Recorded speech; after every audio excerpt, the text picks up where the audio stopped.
changed the audio on here. It's going to pick up video and audio, so we'll be live. And we are. Live.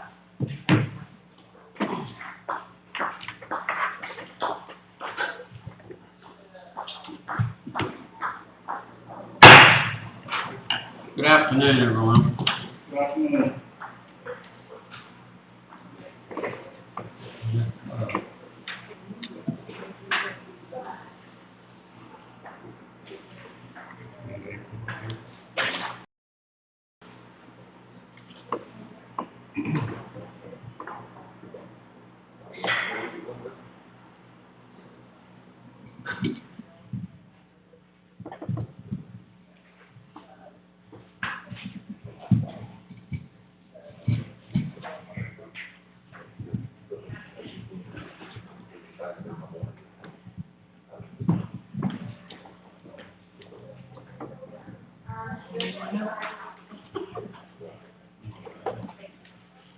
Probably those guys just picked up there.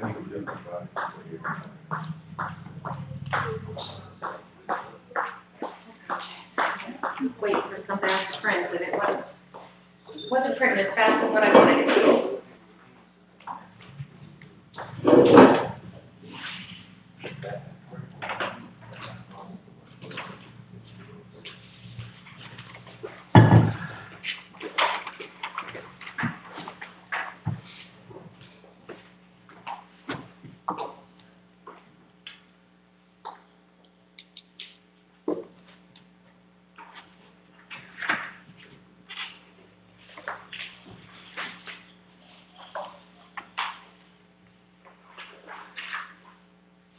Do you want me to go ahead and start? Do you need audio? You do.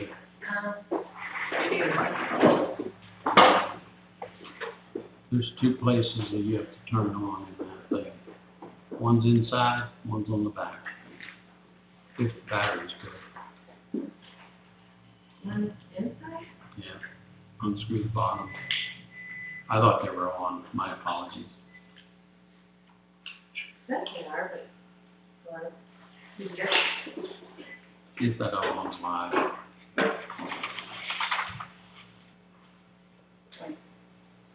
What? No? Inside.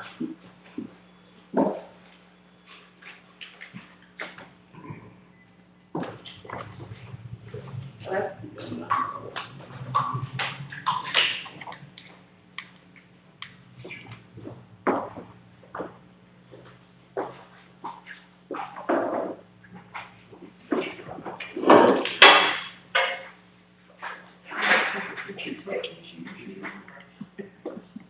What about, is that one on? Yeah, I think you can grab that one, just move it over there. Put it back to the part. Yeah.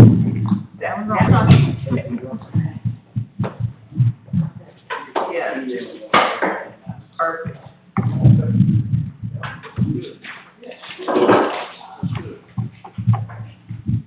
Can you hear that?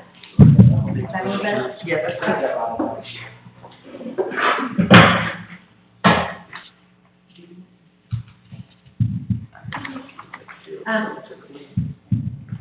Do you want to go ahead and get started?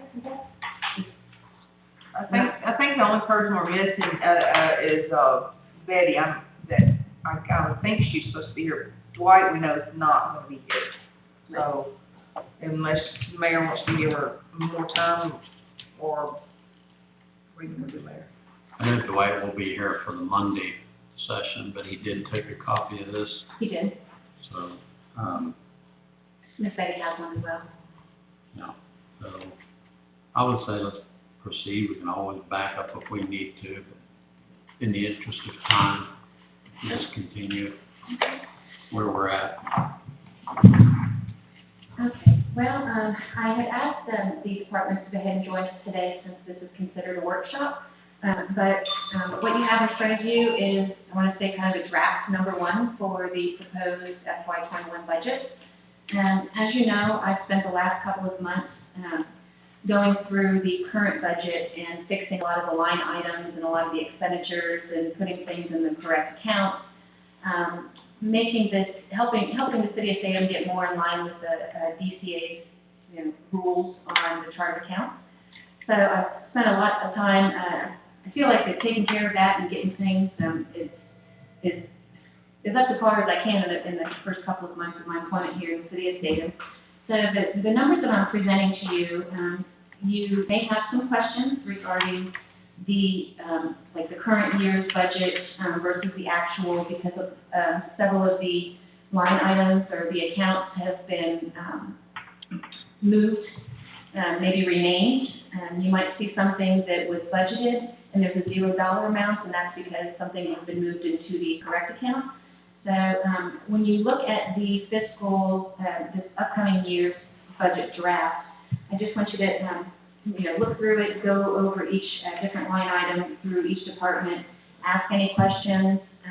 There's a lot going on with a lot of the numbers and a lot of the accounts, so please feel free to ask at any time whatever questions you have. I spent quite a bit of time with each of the departments. I think I've met with the police department a couple times now, 2 or 3 times. I've met with the water department. I think Jordan and I have went over his side for the utility fund. I think, I feel like 3 or 4 times. We went over quite a bit. And Sam and I sat down and went through the public works. So I have sat with all of the departments on numerous occasions, trying to figure out where we were from last year, what we plan on doing this year, things that the departments would like to add, things that we need to cut, and so on. So I'm glad that they're all here today, so thank you for being here. And I suppose if they have any questions that I can't answer, I'll make sure that everything is directed to you. Tracy was a big help because court is something of its own life form that I just have no idea anything about. So Tracy was very instrumental in helping me understand a lot of the court and a lot of the accounts that we have, and trying to understand what those are, so we make sure that we're budgeting the right amount for them and that we're putting the right expenditures within those accounts. So thank you, Tracy. I guess the first thing that we can go over is the first page is the revenue. Actually, the first page and a half, almost 2 pages, is the revenue.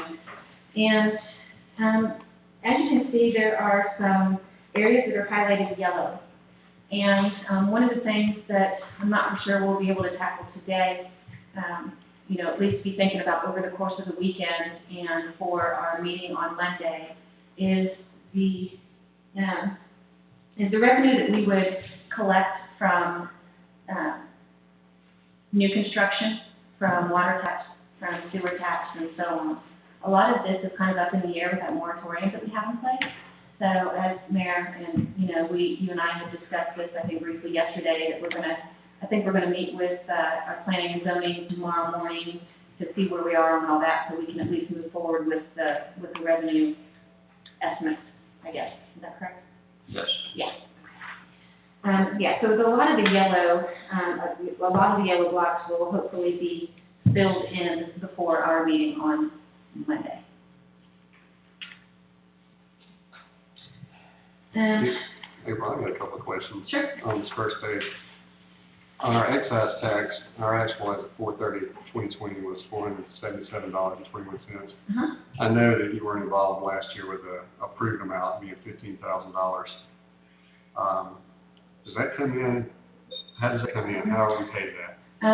The excise tax is a revenue that comes to the city of Statham, and that is for all distilled liquor sales, and it's 3.5% of whatever those sales are. So if there are any sports bars or bars in the city of Statham that sell liquor, we get 3.5% of their sales each month. So that is normally, if we only have 2 places that sell liquor, that number's going to be low. Honestly, I can't answer why they allocated $15,000 worth of revenue. That seems like a high number to me, but We have an estimated $5,000 for next year. And we've collected $477 this year with 2 months to go. That might be a little high. To be quite honest, I think that there are still some revenues that have not been put into the system, and that's something that I'm still trying to go back and to check and see. I think that we're still a couple of months behind on entering certain revenues. So I'm not sure if that's one of them or not. And so I'll be able to, I'll check on that and let you know.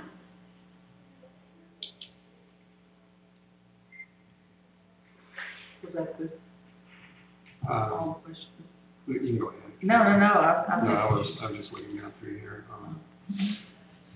As you can see in the very last column, I've added some notes for you, so that way you can, if you're not quite for sure what source of revenue comes from where, I tried to, try to help everyone understand better where that source of revenue comes from. And so, like the vehicle mobile home tax from Barrow County, the TAP tax, ad valorem tax, all of that comes directly from Barrow County, and they're supposed to send that to us on a monthly basis. I believe that the vehicle mobile home tax, we're actually short on that. And so I need to, I've been working with Susan on, reaching out to her, since she knows a lot more than I do about what we did over the last 6 months, I suppose.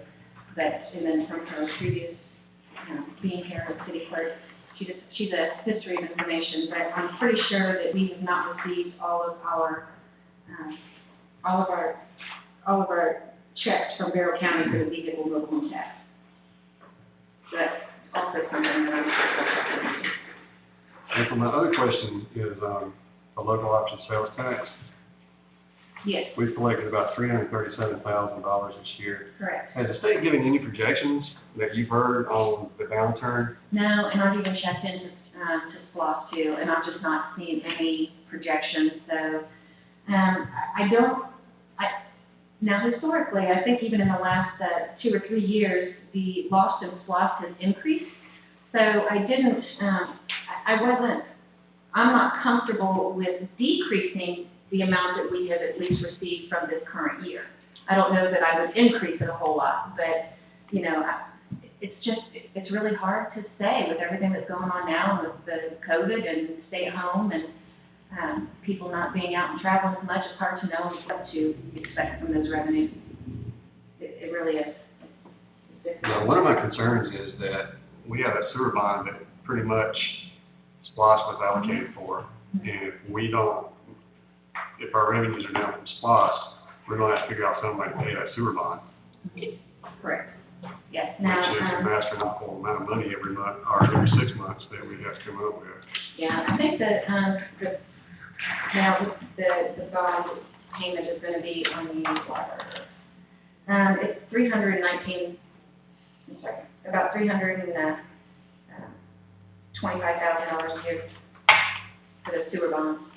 And yes, that is paid directly from SPLOST.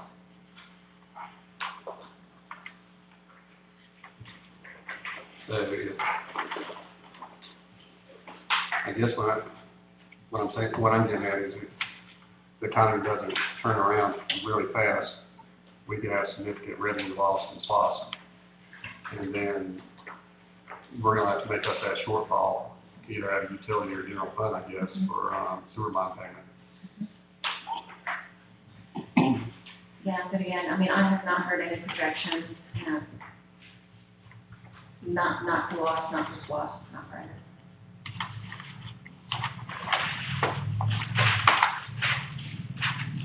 But that is definitely something to take into consideration. Yeah, I agree with you. On the second page, the SPLOST 2012, why is that red?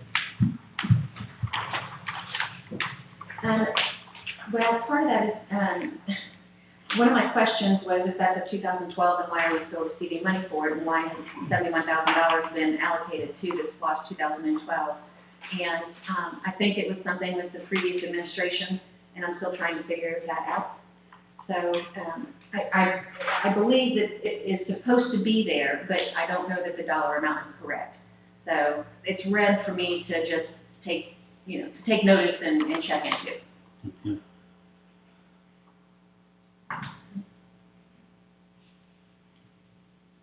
Yeah, now the 2018 SPLOST revenue, that is also,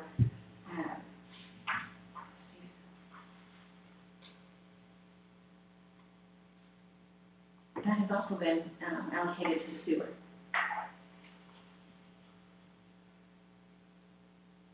2018. Yes, sir. So the only thing you use it for is for sewer, Correct.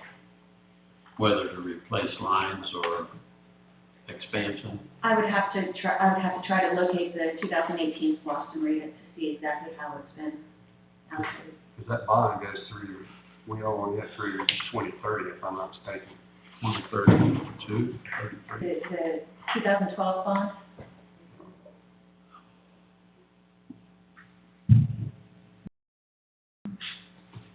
Didn't we have a 2006? I don't see it. it's because we don't receive any revenue from it. Now, there is a little bit left in there. But I believe that money has been allocated towards streets and sidewalks. We've been using some of And we that. have been.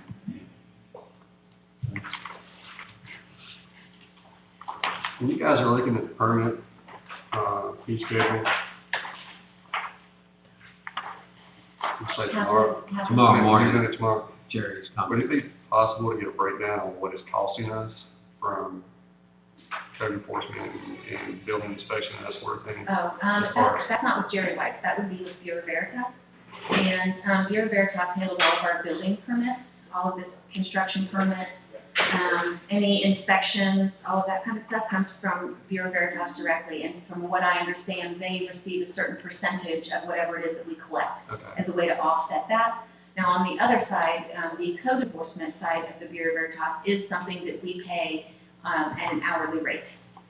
Okay, so for building inspection, it's whatever our permit fees are, they get a percentage of that. Correct. Now, I think it's 70, is it 70/30? I'm thinking 70/30. Yeah. You know, we get 30% of anything that they bring in. And then the code enforcement, you said is hourly? It is an hourly rate. And then, the upside to that is to keep the city a desirable place to live. If someone's property needs to be cleared up or whatever, they go out and serve them notice, and hopefully that they do respond and they try to work with them. In the worst case, they take them to court. And that would be the only time the city would get any funds out of that, Correct. would be through the court funds. And that's actually something that Tracy and I discussed yesterday, I think, maybe. But we ended up creating a new line item for code enforcement fines as a way to be able to better track the revenue that we receive from code enforcement. That was just added. So for this upcoming year, I think that we'll probably see more revenue. I believe that I put $5,000 in Yes, code enforcement revenue. correct. Yes, right now, how much is it that we're sitting at? What fines? $1,000? We've only collected one citation so far, but we've got a couple coming up in the June court. Yeah. So, looking about maybe $1,000 in this fiscal year. For this current year. But I think that we plan, now that we've created a new account and we have actually talked with Bureau Veritas Code Enforcement to talk about the fines, because based on the fines that the city has, explain that. The fines that I've been set to go by is just a set $250, $500, $750 for a second, third offense type thing based on the local ordinance, that was put in place by whomever, whenever. That being said, we talked with Tarsha, and, basically code enforcement, most code enforcement issues can be listed up to $1,000 fine. And so we're working on a way to, just single out that $1,000 and let court review it based on whatever comes before the judge at the time. If they cleaned it up, if they haven't cleaned it up, if they're, depending on how we go from there. But that's something we're still talking about with Bureau Veritas. That's my understanding too, that they try to mediate it out before it ever goes to court, Right. so you don't have those costs. Yeah, but hopefully we'll, utilize that a little bit more this upcoming year, especially to help offset the expense of having Bureau Veritas here as our code enforcement. Yeah, in the past, our fees were set because we had a code enforcer in-house that was paid hourly as a city employee, and now with it being contracted out, that may be fine, we need to set the fines a little bit higher to offset. If it does go to court, it can at least compensate the time that we pay Bureau Veritas to deal with the project at hand on their hourly rate. Do we know what the hourly rate is for, I do not. No, I think it's 50, I think it's $50 an hour. What's in on me? This is just basically a budget versus actual. The actual numbers are listed on here, this is just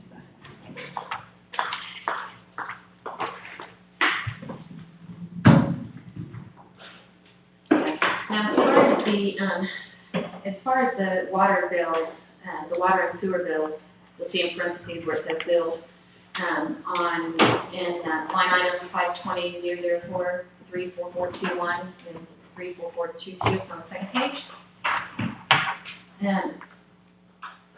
What I did to come up with those numbers is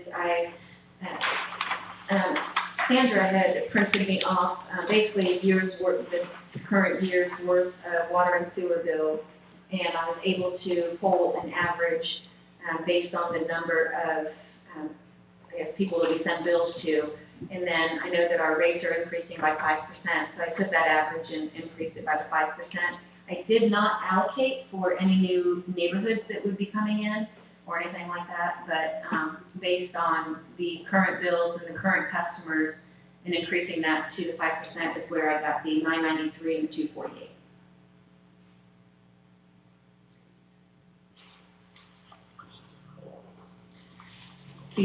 The water taps, currently I have for the upcoming year $149,600. I've made a note over on the side that says the Glen Abbey subdivision, which is 22 homes, and the Springside Meadows, which is 46. I have a question mark by Lake Statham. Lake Statham is not included in that number, only Glen Abbey and Springside. But those are just water taps, and that is those are they're on septic, so there is no sewer out there, so that's why we don't see anything in the sewer tap revenue.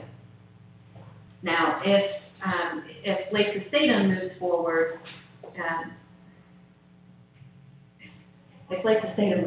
then that revenue would go up significantly. Jordan, Glen Abbey and Springside Meadows, those are in Barrow County, right? Yes, They're just on our water. correct. Where are they located? Off Glen Jackson. Out of That's where I was thinking, but I never heard the name until recent. Springside Meadows is going to be a total of 93 lots when it's all said and done, doing it in 3 phases, and I'm not sure what the completion rate will be. So there could be possibly a few more, but that's why we took that number and cut it in half. We did, yeah, that's why you see 46. That's the one right on the city limits. Yes. And then, where's Glen Abbey? Approximately a mile down the road on the left. Okay. And it's going to only be 22 homes total build out? I believe it's 22, it's right around that number. Now, depending on, how fast Springside Meadows moves, with it being 3 phases, I just, it's really just kind of taking our best guess since we really don't know how quickly they're going to move with those phases. Now, and like I said, if we get Lake Statham and they get up and moving and they start after the new fiscal year, after July 1st, and they get moving, I mean, who knows, they might, and how many homes are there total? 82? What they do, I believe it's going to be 80, and then if they replat it and change lot sizes, I mean, I may get down to 76, so I'm not sure what they're going to do. Depending on how fast they move and they sell those homes, I mean, we might be able to, we could possibly add Lake Statham in for this year, or some this year and then some next year.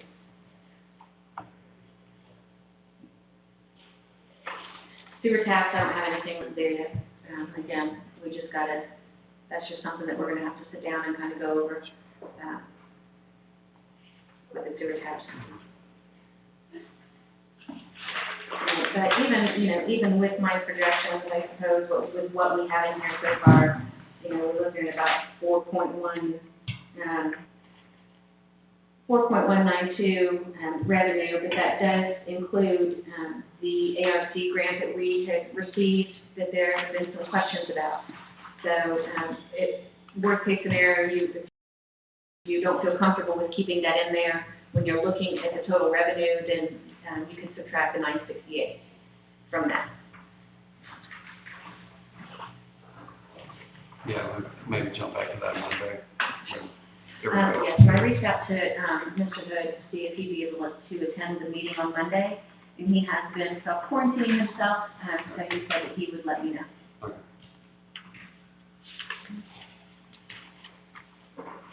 Yeah, I would like to also just note that, I don't know if you noticed, the business licenses, we're sitting at about $48,000 so far this year for business licenses. And I actually took that down from the 48 that we're sitting now down to 45, just with everything that has been going on and probably going to continue going on in the economy. I just kind of presumed that we would probably lose a few businesses here and there, so I just decreased that a few $1,000s. I hope that's not the case. I hope, the revenue far surpasses what we put in there.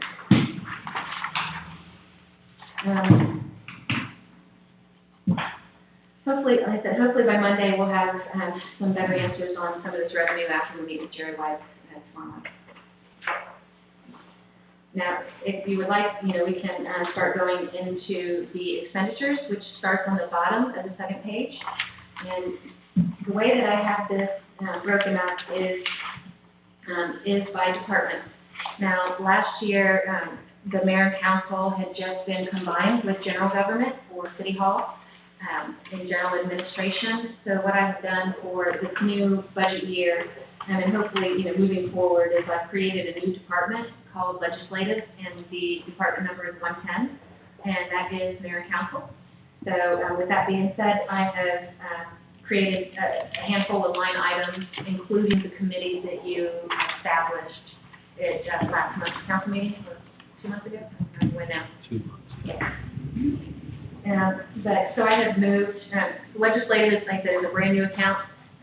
Now, I did create it for this current fiscal year, so some of the line items and some of the expenditures are going to appear a little bit off because I have moved, say, your salaries. If you look over on last year's, or this current year's budget, that I have moved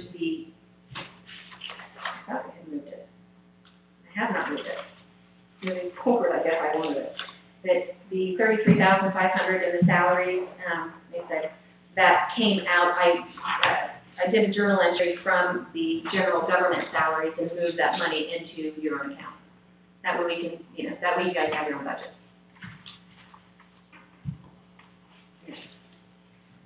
Also, under the legislative, you wanted the committees added to your budget.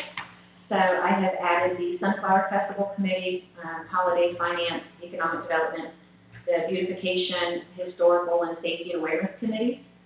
And I have added $4,000 for the Sunflower Festival Committee. The Sunflower Festival Committee, I guess historically in the past, the city has paid for all of their, portable toilets for the festival. And I'm not too sure what else the city has given to the Sunflower Festival Committee. But I also know that the city employees also work for the festival. But instead of taking that time and a half and allocating it to the salaries, I have just changed that and put everything under the Sunflower Festival so we had a better idea of how much we were giving to Sunflower Festival.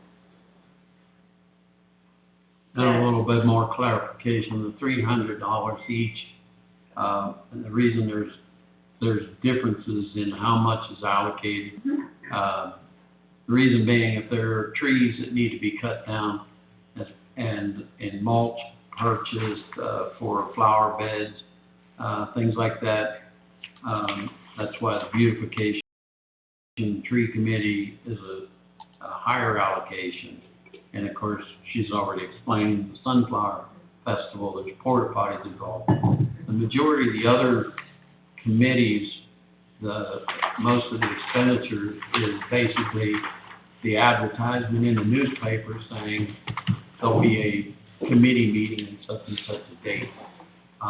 That's roughly $30 when we do an ad in the paper, and I just figured it at a 10-month basis. So some, at the end of the year, may wind up having monies left over, and some could possibly go over, just depending. So that's just a little clarification for everyone, so they understand why the differences in those line items. Now, also remember, for the beautification and the tree committee, that also includes the city becoming part of the Tree City USA, trying to achieve that designation. And just to, expand on what the mayor had just said, becoming a Tree City USA, part of that is that the city has to spend a certain dollar amount per citizen on beautification and trees. But with that expense comes, limb removal, cleaning of trees and debris and that kind of thing. So any expenses that the city would already have with limb removal or tree and debris and that sort of thing, mulch, the city already incurs those expenses. So we're just basically moving them from, we'll say, public works, and we're putting them into this committee. If that makes sense.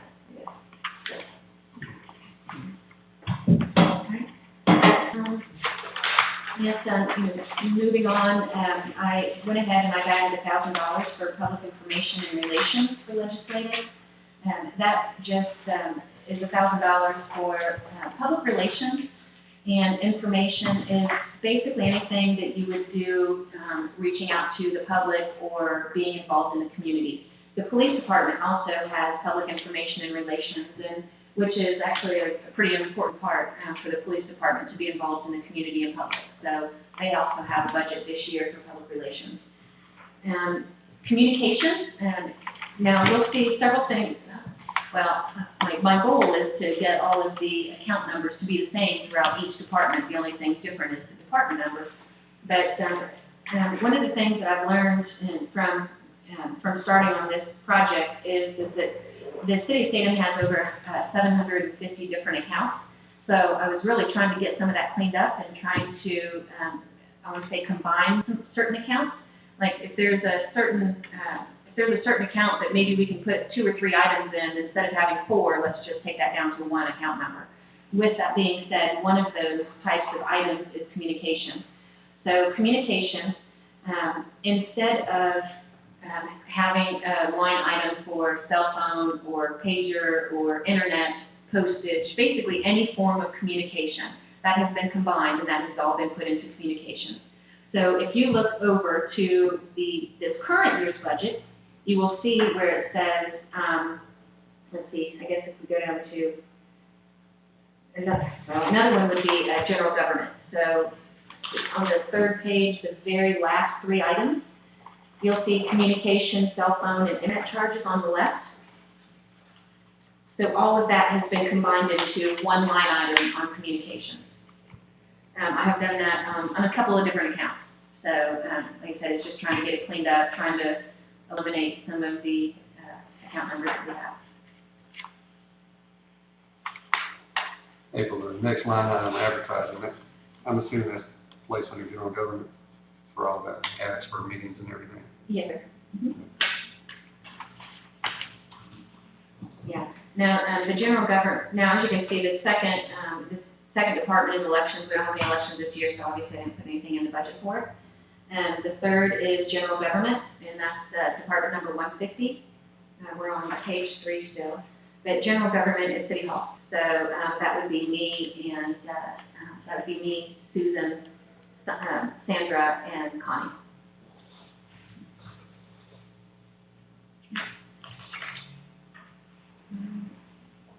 And like I said, you know, please feel free to ask any questions. A lot of this is just standard that you're going to see year after year. It's, you know, like you've got your health insurance, you've got the salaries, you've got the deferred comp, unemployment, workers' comp. So a lot of this is just going to be the same that you see year after year. Now, one thing is that city attorney, you will see that there is no longer, I don't have a law line item. There's $0 put in law, and that's because city attorney is going to go under professional services. So, so that's just, something that's just been renamed. So you'll see where there's like a zero amount, allocated for law, but if you look under, professional services, there's $50,000. Technical would be like our TKS and our website and Sophisticity and, computer related.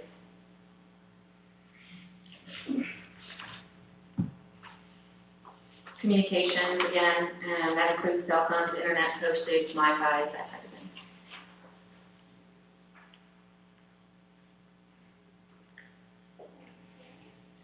Do you have any questions on that page, first page?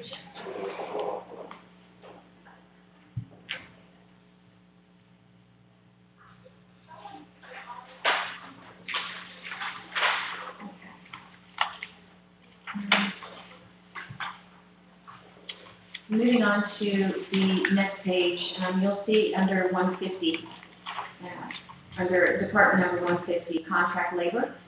Now, contract labor last year, there was $86,500 budgeted, and to date, there's only been $42,000 spent in that particular line item.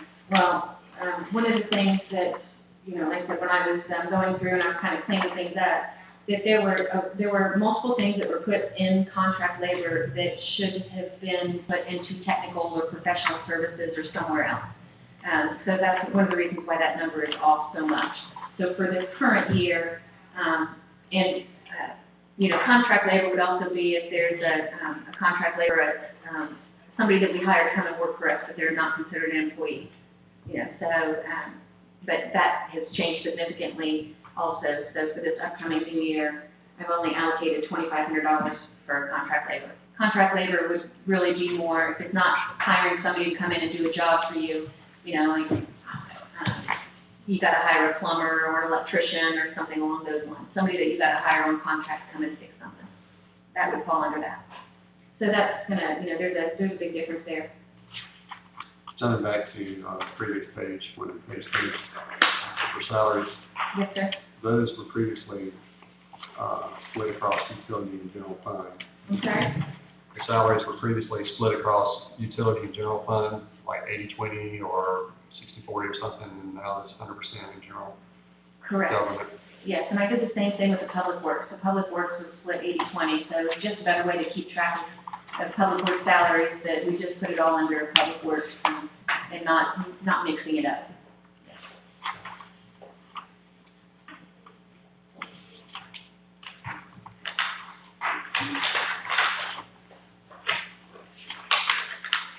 Again, utilities is another one of those accounts that I combined. So, and that's all across, that's pretty much across the board. So if there's any natural gas or electricity, you may see, you'll see zero in budgeted for electricity or natural gas, and then a certain dollar amount for utilities, and that's because all utilities are going to go into that one account now. One of the things I'd like to point out as far as general government goes, it's one of the last items under general government, Department 150, is under building and building improvements. That's account number 150-54130. And there has been $30,000 put in there for city hall improvements. That's something I know that has been discussed. I'm going to get that in there for you to take a look at and consider. Also, payments to other agencies, and that's the very last line item before contingency under general government. And that is that's what we pay the Department of Corrections for the prison inmates to come and do the some public work, I guess.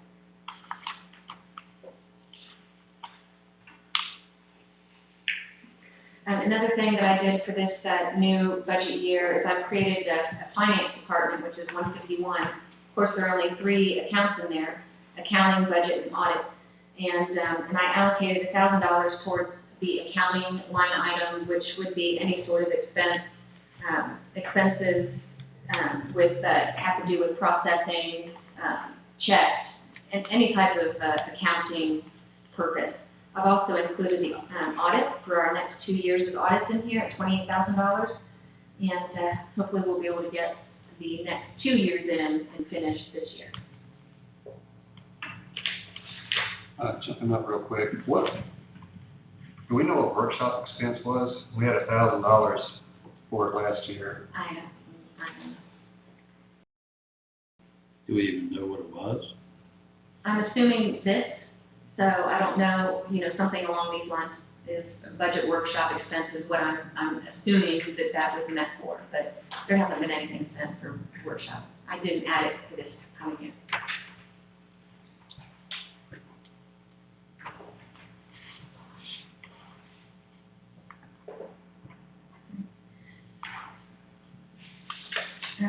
The next department would be court. Court is department number 265. And again, any questions that you have with court, please ask Tracy.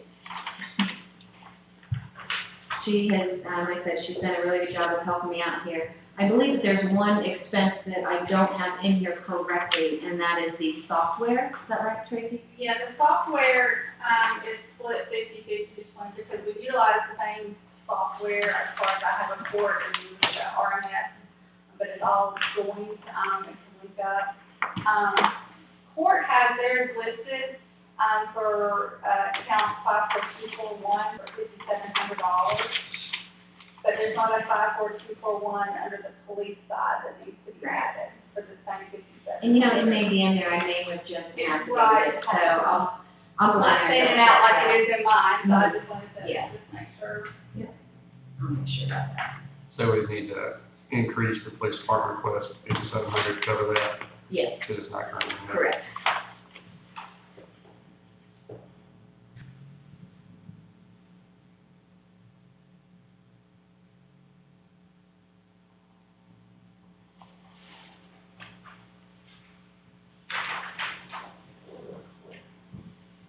Tracy asked, RMS, Right.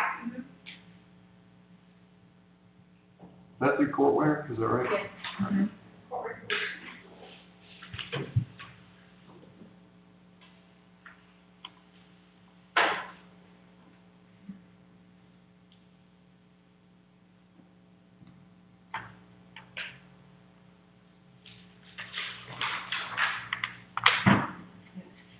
So there was actually, I'm sorry, a decrease for the court? for expenditures in court. Yes, because the allocation last year, or the budget for last year, there just seemed to be multiple accounts that were just very high. And after sitting down and talking with Tracy and her, she even brought me a list of definitions, so I knew what the acronyms were and everything. So I said she was a pretty big help.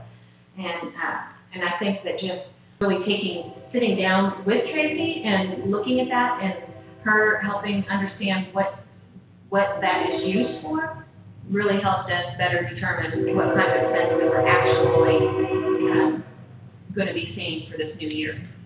Yeah, so you can look at last year's budget, and there's for even different accounts, there's pretty significant difference.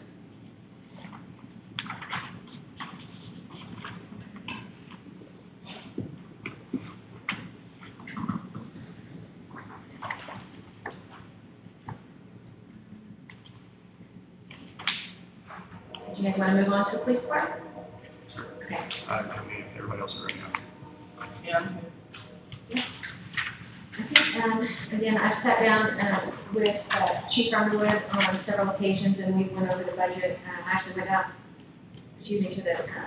to the new police department location shortly after they moved in, and sat down with Officer Davis and Chief Underwood and Tracy as well. I guess that the main things that the police department are looking at for this new year are hiring 2 new patrol officers. So with the 2 new hires also comes with an increase in group health insurance and in FICA and deferred comp and so on. Also with the 2 new hires, I have decreased overtime, just because I presume if we have any new employees, additional employees in the police department, that overtime may not be as large as what it has been since we've been short-staffed. The workers' comp, the unemployment, that type of thing, that is just going to be something that you're going to see year after year. And let's see, we have allocated $9,500 for technical, and that is for the online body camera storage, for TKS to now, helps all of us, all of the different departments with our computer and internet, and they're just our IT company now, and any other type of technical.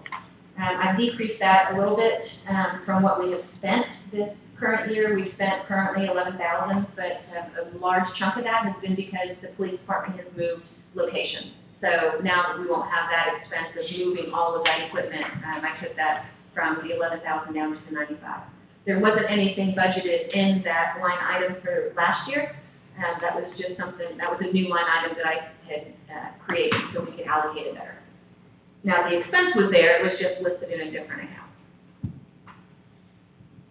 Communications, communications for this upcoming year is going to be a combined of internet, postage, cell phones, and also includes the expenditure of 7 new radios. And Chief Underwood can talk about the radios, and he can tell you why why the department is requesting the new radios. Can you do that, sir? Oh, yes, sir, ma'am. Our new radios, each radio that we get is about $3,500 to be equipped. We have a radio shortage right now, but we're using each other radios. So, with the 2 new officers that's coming on board, 1 part-time that we have, and any spares that we would need, that's what they would fit into. Right now we have 7 new radios. 3 of them will be operational right away, doing operation. The remaining radios that having issues with encounters or whatever it may be, we can use those as spares. We can take parts off and put onto those. Maybe I didn't allocate that right. How much did you say the radios were each? 3,500 a piece. Okay, I think I only allocated 2, and you're not 7. Maybe you told me 7, I just didn't allocate No. 7. Yeah. No, actually, it should be, I've seen this too, it should be actually 3 radios. In the beginning, I did tell you 2. Okay. That 2 is for the 2 new hires that we are hired, Okay, and 1 for part-time. okay, all right. So right now, we're just looking at 2, Yes, look at 3. 3? Yes. So, I guess then, if we're gonna be looking at 3 and not 2, then we would need to increase the 13,000 to 16,500.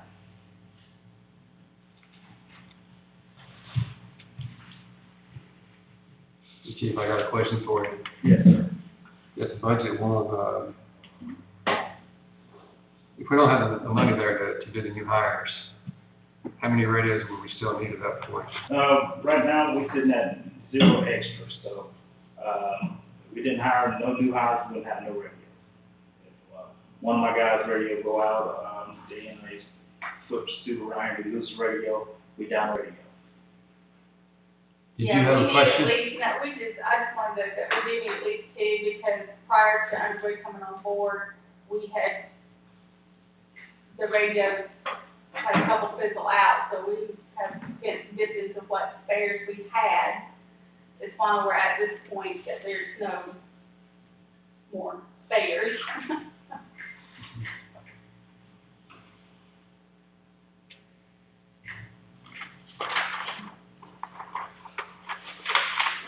Also, I'd like to point out too, under repairs and maintenance for $2,950, and that is account number 100-325-2220. I actually brought a quote with me that Chief Underwood had provided me, but that is for an alley gate and burglar bars that is the alley between the 2 buildings. I guess there have been some incidents or people and teenagers walking up and down the alley, and I think maybe even homeless or 2 sleeping in that alleyway. So Chief Underwood has requested and had somebody come out and provide us a quote on putting up the gates at the end of the building. Also, I'd like to say something about that. I think we may even have the funds for that already. Okay. Looking at something, so this may not necessarily have to be budget in for this year. I think we have that covered. Okay. From the, we have left over from the old budget.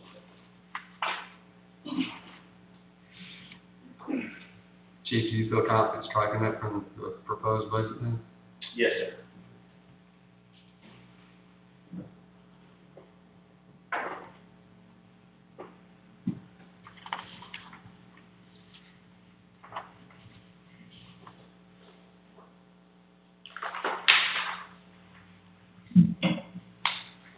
Moving on with the police department on the following page. We did add more education and training for this upcoming year. The last year's budget was $1,000, and they spent right at about $1,000. But I know that that's been something that's been very important to the chief and his officers on extending that training and getting the training that they need on a continual basis. So we did increase that by $3,000 for this year.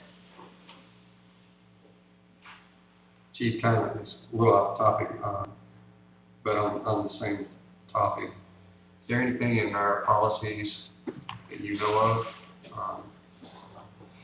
so that people have to pay their education or training if they leave within a certain period of time? I'm in the middle of redoing the departmental policy as we speak. One of the things that's gonna be added to the policy, if the city, for majority of the law enforcement training, unless it's specialized training, is free. Sometimes if it's overnight, we have to pay for room and board, meals, and stuff like that. But, the specialized training that they receive, if they leave within 24 months of their training, so, they decide to go to another agency, they'll be responsible for paying that training back. So in other words, if we provide, funding and pay for training, specialized training, like accident reconstruction, that'll be considered specialized training. They decide to leave, 6 months from now. And what if we had to pay, like, for the hotel fee, meals, or any type of stuff like that, they'll be responsible for paying for that. They have to reimburse it for the amount. That will be added into the new policy, on the training and stuff like that, when I get ready to submit that to Mayor and Council.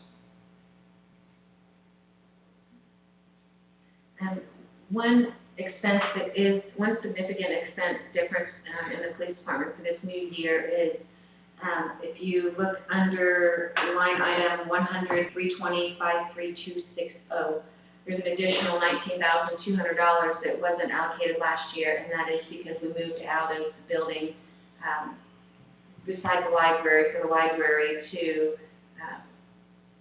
utilize that front half, and the city having to move locations, and now we're paying rent.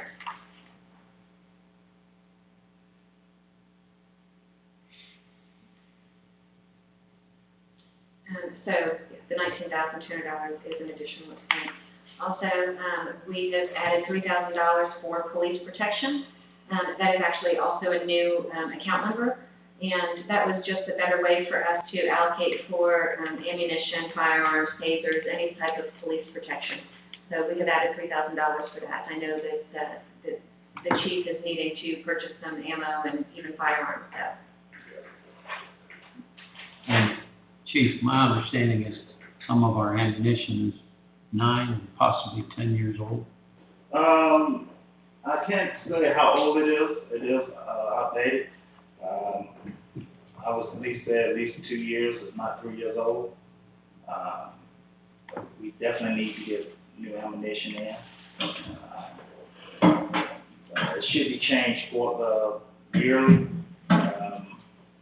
Some agencies are changing them twice a year, at least yearly. But I think in our conversation, the old ammunition could be used at the range That's instead correct. of purchasing for the range and purchasing for use, so we'd cycle it. Yes, sir, that's correct. We use that for a year of qualification. Okay. Thank you. Yes, sir. Obviously, another big expense would be the vehicle, and the police department is requesting 4 new vehicles. Also to go, that ties directly into the potential two new hires. We have met with Enterprise Fleet Maintenance and We have received another quote from another vendor, and we're actually working on a third quote from Aikens Ford. They also have a fleet maintenance program out of Winder, so we're also going to be in touch with them on just seeing what they can provide. I'll let the chief kind of expand on that a little bit. Okay, yes, we looking at a couple of different options. We're looking at state fleet vehicles, which Aikens Ford have a program that offers, and also we're looking at enterprise.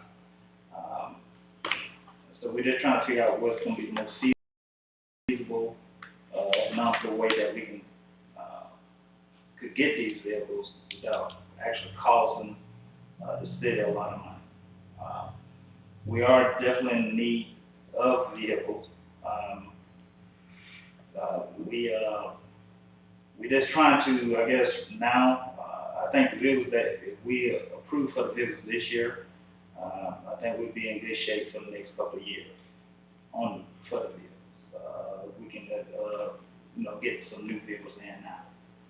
So, we're just sort of just trying to deal with different organizations to see what's the best way to come up, what's the best way to go at doing it that's going to be cheaper, or that's going to be feasible for us. I would like to point out also that the fleet maintenance, there are a couple of different options for the police department for mayor and council to consider. The two trucks that right now that the police department is leasing two Ford F-150s. Is that correct? That is correct. Two. And one of them is the previous K-9 truck. So one of the offerings of enterprises, we could actually trade in those trucks, is that right? And they would sell them for us. We would be able to utilize whatever that equity is and apply it to new vehicles. That is one option. Another option, because I believe, and I don't know if I brought the right paperwork for it, but I believe that those trucks are going to be paid off in 2021. So another option could be that I believe the water department or public works department, one of those two departments are in need of a new vehicle, and we could transfer those trucks to those departments so we wouldn't have to purchase new trucks for the water department or for the public works department, whether it be this year or next year. So that would be a second option. Did I say those options right? Yeah, Okay. we covered everything. There's a balance on both trucks. There's a balance on it. I estimate around $20,000. We sold a complete outfitted K-9 truck, which ours is that. And possibly another thing, it possibly could pay off both trucks. And the money that we have there, the extra money we have there, we can turn around and use that and have purchased the vehicle. We have no need for a K-9 truck at this time, so that would be, that's another option that we can go possibly present to do, try to do. And also, I don't believe the chief's current vehicle is a Ford Taurus, Yes, correct. which is not a pursuit vehicle, so that is another reason why they're needing another vehicle. Doing the quick math on that, if we were to purchase 4 vehicles, and we would be looking, without financing charges, we'd be looking at about $2,900 a month, give or take. What are we paying on the trucks again? $1,200 a month. Yeah, That's $1,200 assuming was the For truck. both. For both. $1,200 a month. So for this, And I'm assuming we're going 60 months, if you divide that out. No, I mean, if you divide out 60 into the 175 request. for this current year, the $15,410 is exactly what our payments are going to be for the new fiscal year. So you could take the $15,410 divided by 12.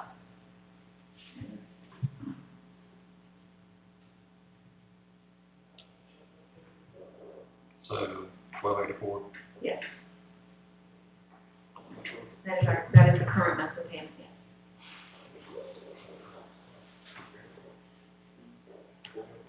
Yeah, now previously, actually, the truck payments were just included in contract labor. So, I changed that for this current year, and I corrected it for this on a year, and I broke that down in between the principal and interest. I also did that for all of our, bonds, our sewer bonds, and I did that for our G fuel as well. It was all kind of bunched in together. April, can you provide us with a total vehicle list with years and mileage and so forth for Monday for the council? A vehicle list for, With yes, our police department. for all the For the departments. whole, all departments. Yes, I got with Sam and the chief last week, and they're gonna be getting that to me before Monday. All right, thank you.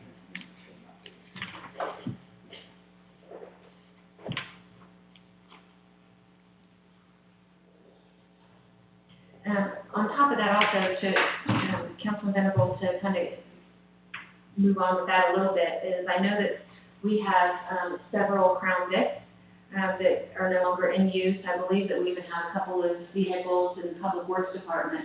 So as an additional way to offset any cost for purchase a new vehicle, we would put those on gov deals, and whatever funds, we can turn around and use that as, part of the purchase for a new vehicle. So that all goes back to getting that list. Yes.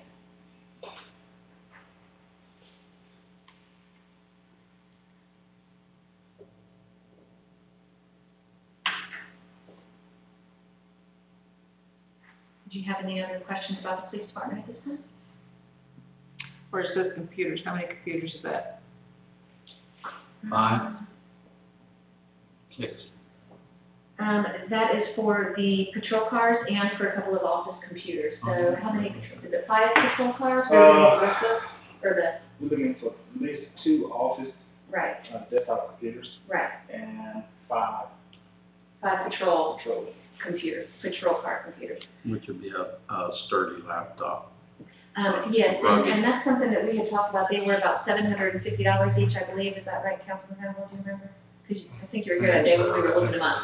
Yeah, those that The were refurbished one. refurbished ones. Yeah, so a brand new one, I think, is around $2,500, but a refurbished we could get for about $750. So the $16,000 worth of computer expenses would be 2 desktop computers, and then 5 of the what are they called? Toughbooks. But they would be refurbished. They would be refurbished, yes. And I would like to throw in, probably need to look at printers as well, for the printers, for these car computers. How much are they?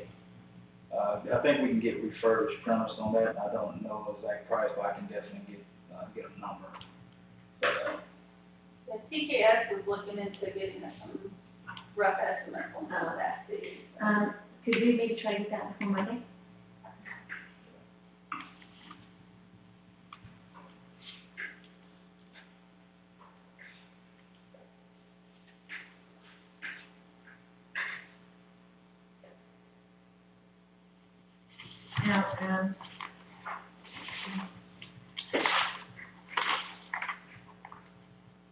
Now, actually, because I'm pretty sure that when we put in this first draft number, the 16,000 with the computers, those were new tough books. They weren't the refurbished, but we've since decided that we would go with the refurbished. So we could take that $16,000, and if we did 750 times 5 tough books plus $1,000 per desktop computer, so that's 2,750 times 5 plus 2,000, so 5,750, and then we could add the printers on top of that. So we could probably take that down to about 10,000. Chief, you also spoke about a new firewall and login server over there, yeah, which would be included in this price, I would assume. that's correct. How much? We haven't discussed price on it yet. It was looking into that TKS. Oh, for a server, is that right? Hang on, 25, no, I think we probably need to revisit this one for Monday. something.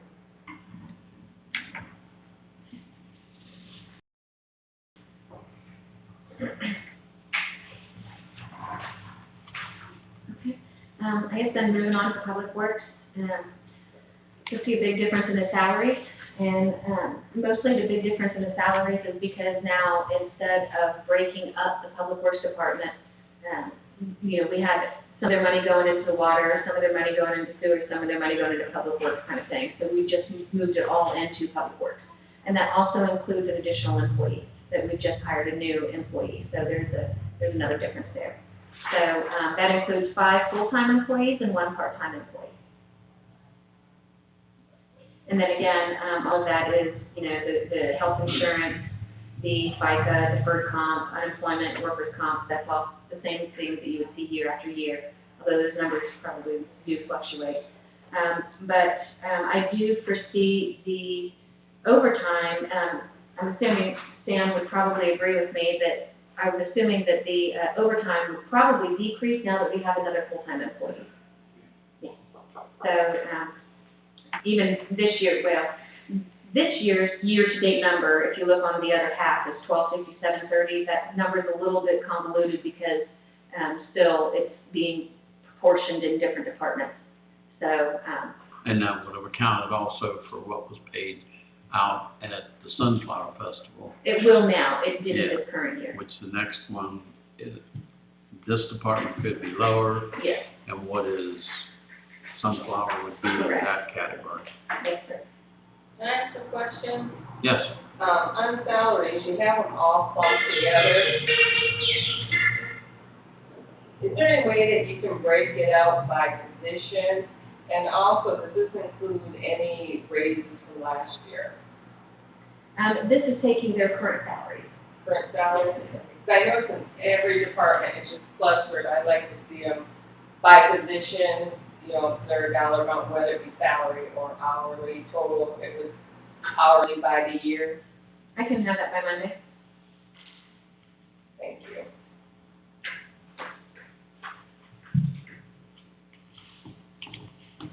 And I'm sorry, second question, is there going to be a 3% or anything given for next year, so that would be accountable? Yeah, that's not anything that council has discussed as of yet. Okay.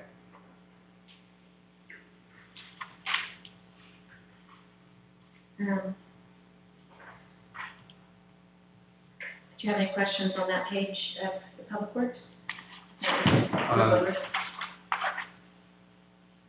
Give me one moment, there may be answers in here on what.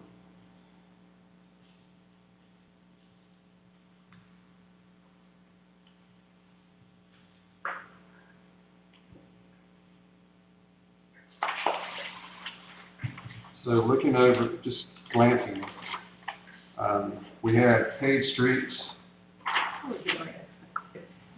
There was $2,000 last year, and zero this year, and then, no, last year we had money allotted for things such as, sidewalk repair and that sort of thing. Has that been moved or has that been removed? Yeah. I want to say a little bit of both. So the paved streets is a new account that I have added. It was named something differently. Now, based on the chart of accounts provided by the BCA, you have sidewalks and crosswalk repair, and then you have paved streets. So there should be 2 separate accounts. So I added this to this current year, to the paved streets. Now, it was named something else, and I just renamed that account to paved streets, and then I added it for this next fiscal year. Now, crosswalks and sidewalks was, now if you want to flip all the way over to account number 443, which is water, I think it's water, maybe it's sewer.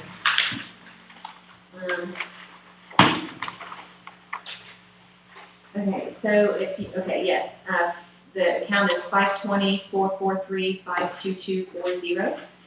It's on the second to last page, closer to the top. You can see in last year's budget, there was $50,000 under the water department for sidewalk and street repair. So for this current year, I didn't put anything there. Crosswalk and sidewalk repair, I added to Public Works.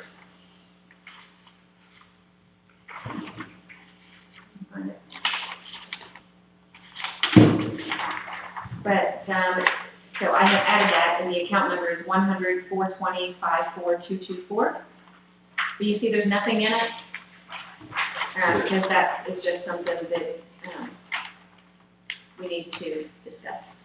I'm finding this extremely confusing if we're moving this account and what was in one account, and then how are we supposed to know what was truly spent in one area if it's not broke down for us to see that? Well, it is. If you look at sidewalk and crosswalk repair last year, we spent $16,013.14.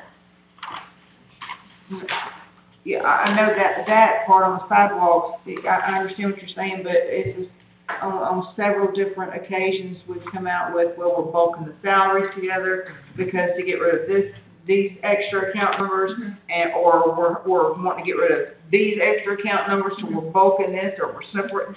I mean, how are we, I find that it's hard for me to try to look at what we spent, what we didn't spend, what was budgeted, instead of trying to track down which account, well, that goes over here now, and then that goes over there, and I'm having a hard time with that. Is that what this says?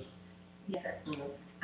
Well, what the smaller piece, paper that you have there, that's the revenue versus the expenditure report, which is essentially the same thing as what you have in here as well, on the first half of your sheet.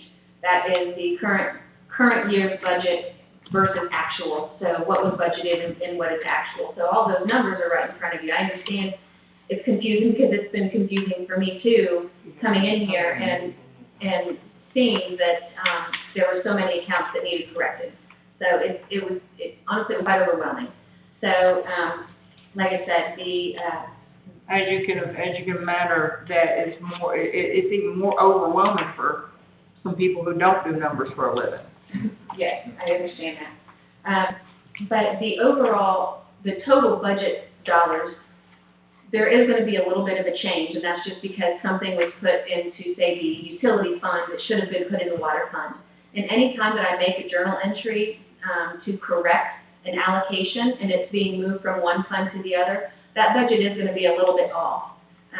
So I've talked to the mayor, and I think I've even probably brought it up to all the council members at some point, that we're probably going to end up having to do a budget amendment for this current year, just because there's been so much that has been corrected.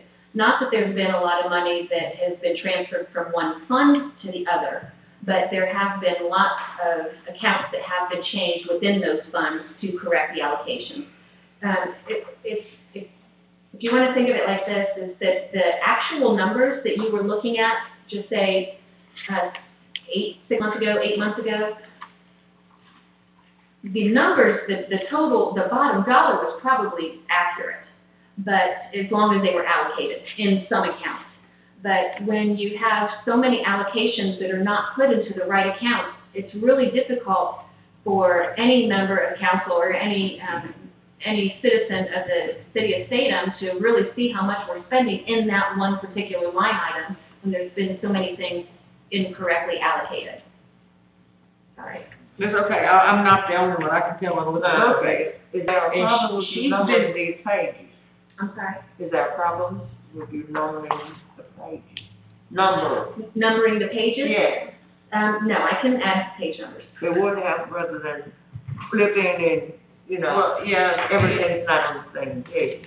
what concerns me, I guess, to a point is that, yes, we can see bottom dollars, but we're gonna ask the council to vote on particular things, and it would help that we know where all of the money was and where it is now.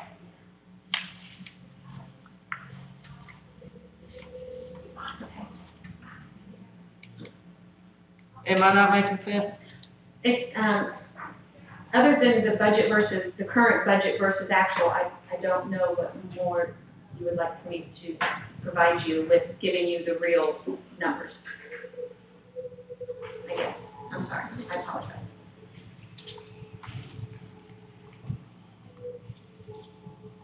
If there's another report that I can provide you. I mean, I know you I have, know. She's saying if you move something from page 4 to page 6, is there a problem with you? We haven't had time to, we don't have time to compare. like the salaries you just brought up are being combined. Look for it because it's not all.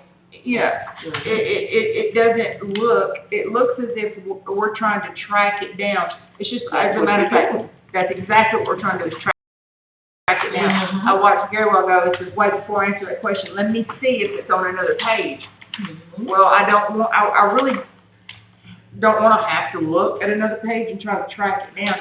I was trying to figure out a way to make it easier and simpler for us to sit there and say, we had 5 line items, and each 5 line items, each one meant something different. You saw a need for us not to have those, and so maybe you've combined those 5 line items into 2. Mhm.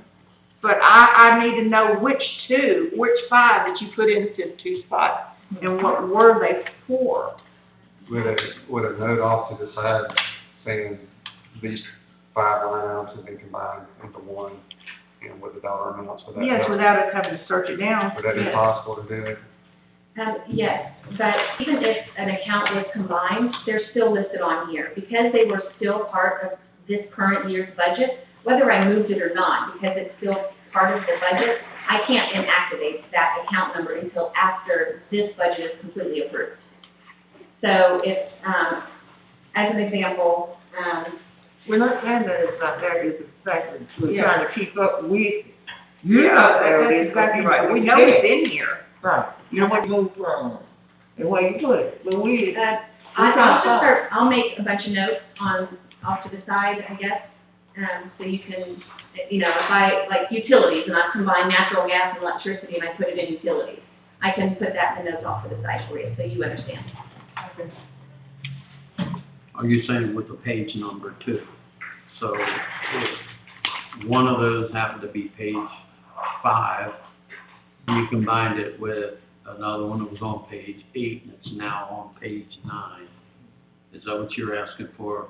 Yes. Okay. Is that what you're asking for too? Well, I mean, Something like that, where you know it was here and here, and it's now here. yeah, just like Gary said, the notes to the side saying that this is now this. Yes, That would help, I'll have that, without, I'll have that done by Monday, Okay, I appreciate it. sure. So I think on a couple of these, it doesn't have the specific line items that were combined, but like communications, off to the side, so cell phones, internet postage.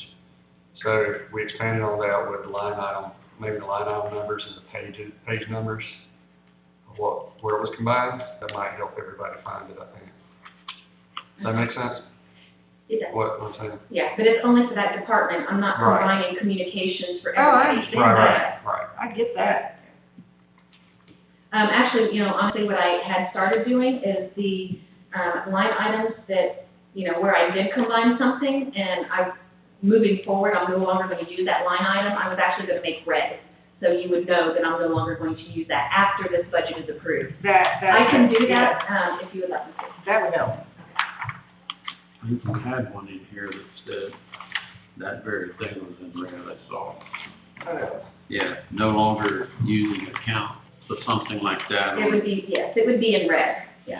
So I'll make that for Well, Monday. it's Part 617, and it says no longer using account. Correct. Okay, that would be good too.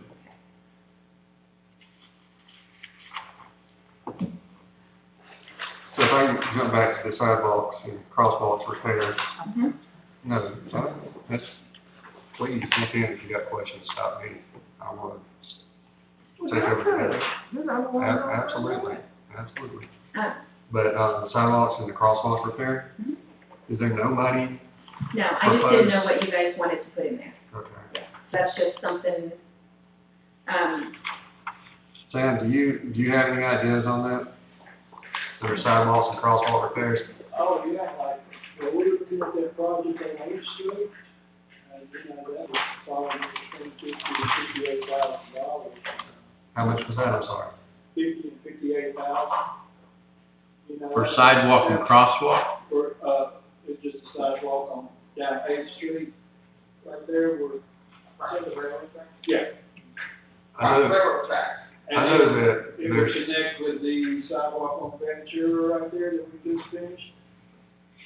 I think there's, some needs for speed bumps, Yeah, possibly in certain areas in town and, yeah. you know, crosswalks that, I mean, I don't know what the budget would allow, but definitely at least need to be repainted, with, you know, maybe reflective paint if we can get lighted crosswalks or something.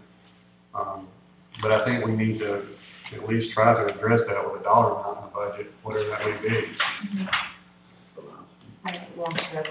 Now, we also have the remainder of the 2006 law. Number one, two,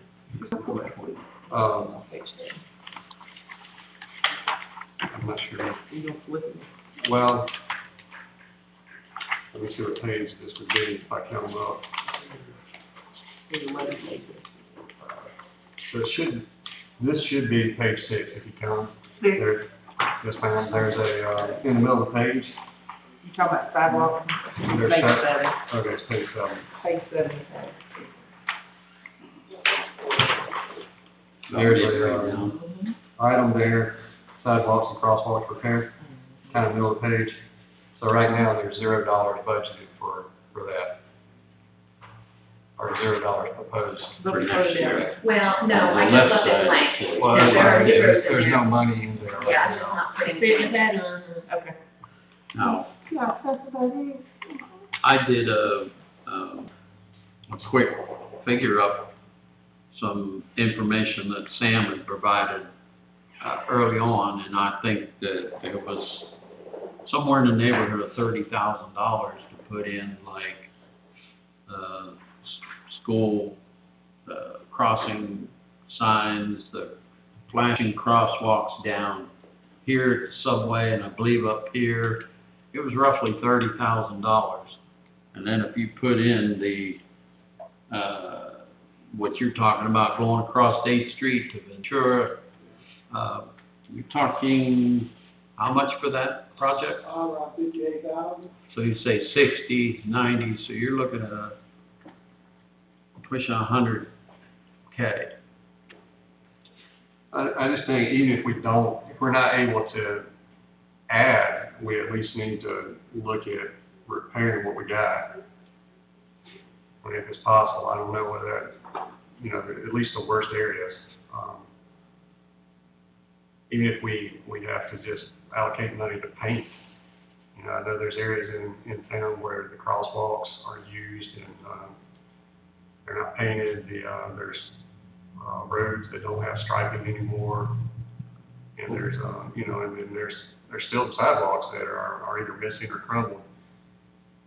But, the gentleman that put on the show and signed at the council, he touched base with me the other day, and he was following up on the sources for signs for the school, you know, flashing pedestrian signs. He's ready to go. And I just think we'd be doing everybody a disservice by not putting some kind of money in there for repairs. I mean, obviously there's gonna be repairs throughout the year, even if we don't add anything new, so. This is, according to this, it's got like almost 47,000, and then it's got 16,000 used. Where's the rest of that? And we still got that available money? I think one of the biggest things is, what I'm hearing is it was a line item that hadn't been discussed as far as projects and going out and getting really true costs. So at this point in the budget, you would have to think about possibilities, what you want to achieve, and the cost, and really to effectively get a number in there. And, you know, that's an area where you guys are gonna have to discuss what you can do and be a cost guesstimate. I mean, you're really gonna be guesstimating at the time. I believe some of those funds came out of the SPOS Yes. 06 because it was for that purpose. Yes. So that would be, you're saying, where's the That would be rest of it? the 46,000. Yeah. 30,000 less. Right, but we have a SPOS 2006. Yes, that's And where it the was money supposed to comes have been used for this, and it was just sitting there. So we have used more than that 16,000, but it actually came away from about 30,000 came out of the SPLOST 2006. If you'd have done it according to here, you'd add another 30 grand on there, and you're up to there.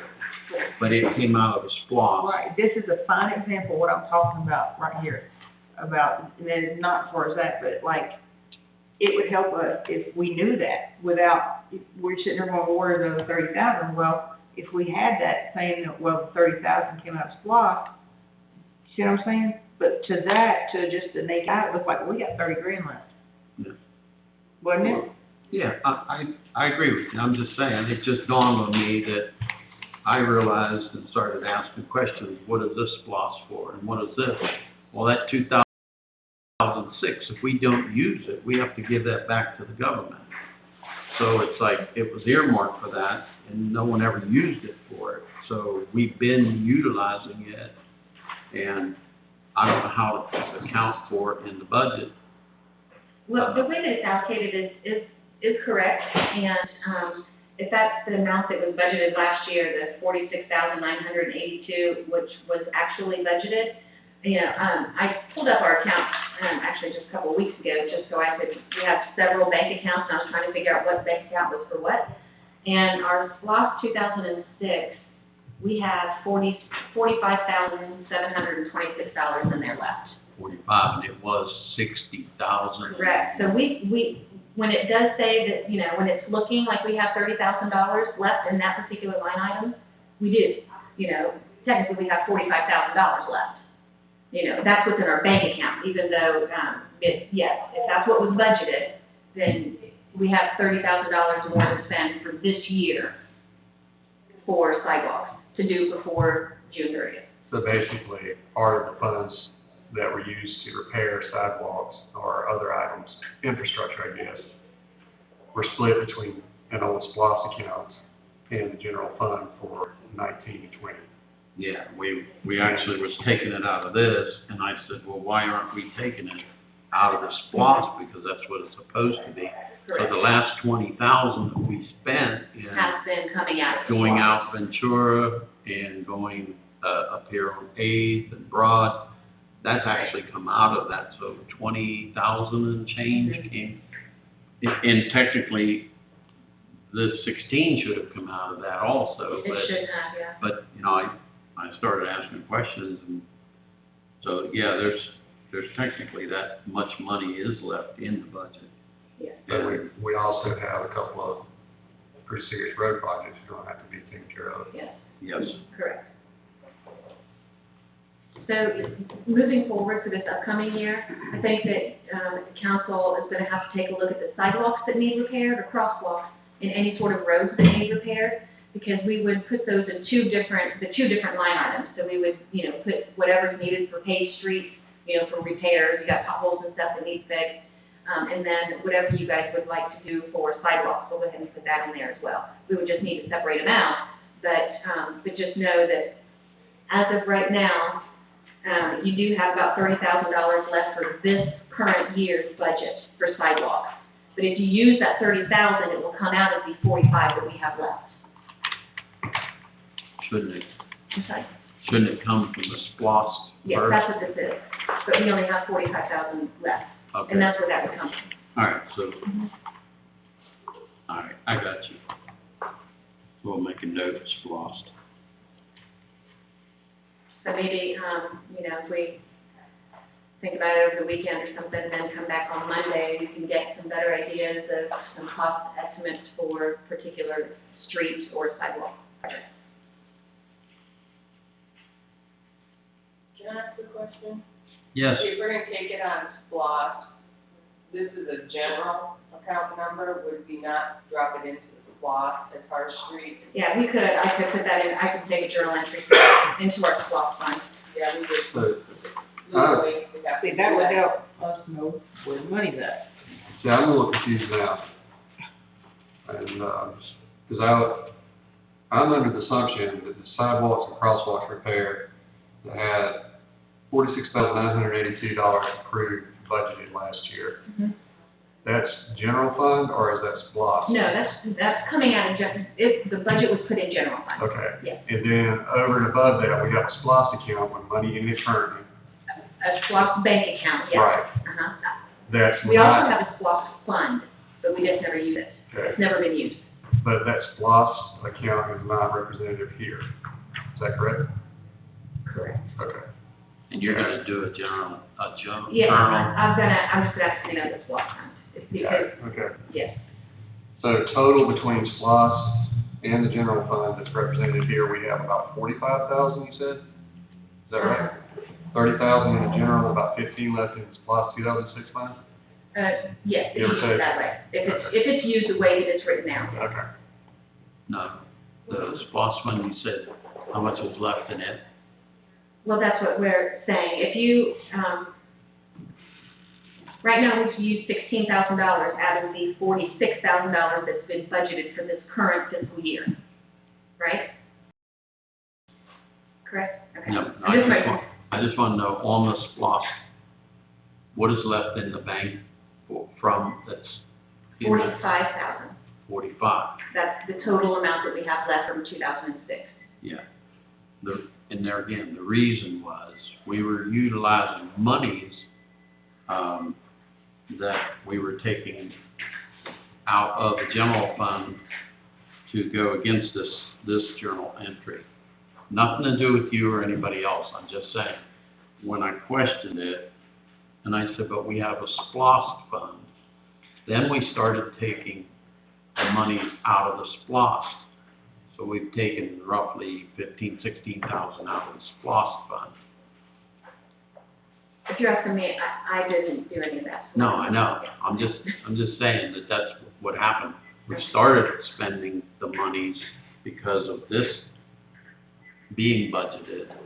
And then I said, but it actually should have been being taken from that. And I know the one day you said, if you don't use SPOS monies that are allocated for so long, you have to return them to the government. Right. I heard you say that. Mhm. So we definitely want to use the Yeah, money definitely for what use it's that. intended and not have to give it back to the government. Right. No. One minute. I'm sorry, I have one more question. So I think my confusion lies in this. We have $45,000 in a SPOS 2006 fund that can be used for infrastructure, whether it's crosswalks, sidewalks, roads. Yes, All right, so $45,000 over here. correct. We have $30,000 that was left over that was budgeted from 1920 for just sidewalks and crosswalks, which would give us a Correct. total of roughly $75,000. No, and that's where the confusion lies, Okay. because, well, you know what? I don't know what they did in 1920, to be honest. I don't know for whatever rhyme or reason, they budgeted a certain dollar amount, and I don't know if their intention at that time was to use SPOS funds. When you guys made the budget last year, I don't know if this particular line item, if the money was going to be from that SPOS 2006. I have no idea. I've not found any records indicating that. When I look at this, what I look at is, there's a line item for sidewalks and crosswalks repair. Council budgeted $46,000 last year, we've only used 16. So if I'm looking at just straight numbers, I'm looking and saying, okay, well, based on your budget, you've got $30,000 left for this current fiscal year. But now, we're throwing in, well, we gotta use these SPOS funds. So that's where I think the confusion comes in, because I'm not for sure that, any of us know or remember originally, last year, how this particular line item was to be used. Was SPOS supposed to be used for this? Is that how you guys budgeted it? Well, I mean, Or- I don't know that either, but I'm assuming. SPOS is used for whatever is set aside, but forget to use, but you don't lose it. You do use it. If it says for road, then you got to use it for road. Yes, ma'am. Well, Yes. I mean, I'm assuming that this was budgeted out of the general fund. I mean, Okay, you know, and not SPOS. that's what I'm assuming, is that they put in $46,982 out of the general fund, and its SPOS was totally separate. Okay, and it may have been. So if that's the I don't case, know. then we would have $75,000. Correct. Okay. That's what I was asking. So I guess it's, I So don't know how to find that out. 45,000 for SPOS 06 would be used for infrastructure, and then 30,000 in general fund that could be used for sidewalks and crosswalks repair. It's, yes, that's what is decided, yes. Excuse me, what is that you said you don't know how to find out? What is that you don't know how to find out? I don't know how previous administration, I don't know what their intention was on utilizing this line item. I don't know if their intention was to use those SPOS funds, or if their intention was just to use it as a straight general fund. She is for the past meeting, you know? That's what I said, I'm not, if any of us remember, I don't know, I wasn't part of that administration. Okay, that's okay, right, Ms. Susan, did you ask? Cheryl, I'm sorry, I have a question, since you were in government funding. The SPOS, I guess where I'm having a hard time, like, Gary, it seems like it's in, the Public Works Department. Should it be in as separate? Well, I believe it's been clarified, is the issue was, there was a budget for sidewalk, revenue in general, which you see your first number to be 100. That's your fund 100, that's general. If you turn and you flip, whatever page it is, and you see the first three numbers, 320, that means that is lost money. I believe they probably allocated two ways, is they automatically had 2006 leftover money. Allocated for what, I don't know. But they probably allocated in the general fund, which you're seeing here, is that 46,980 general. So if you take that 16,000 somewhat away, that's 30,000. So basically, the clarification would be, just as April explained to Gary, was if thinking, yes, there was 30,000 in your general, yes, there's 45 in the bank account. And here's the problem that I have been seeing, is you have to be particularly careful. SPOS is SPOS, okay? SPOS is allocated by a vote of a body of its citizens for funding whatever they decide to fund for. So you have to spend that money accordingly. If you spend on a project and you don't use all that money, it can go to a vote of expenditure. As long as it has expired, you can vote the money to be used for something else. Now, that being said, in the bank account, in SPOS account, there's $45,000. So technically, do you have 45,000 plus 30? On the paper, you have, you have 30, and in the bank, you have 45. So that's what the confusion is underneath here. But if you're going to use that money for sidewalks, then it would have to be allocated in the new budget as sidewalks underneath the Fund 320 SPOS money. Okay. We just don't know I don't know what their mindset was last year. And that's when I say I don't know how to find it, it's because I wasn't part of that. I don't know what their intentions were. So it's. But that SPOS 2006 was never added to the budget last year, we're assuming, I mean, is that? Not anything that I've seen. But Okay. I think that's where I got the sidewalks infrastructure from, was papers talking to Susan.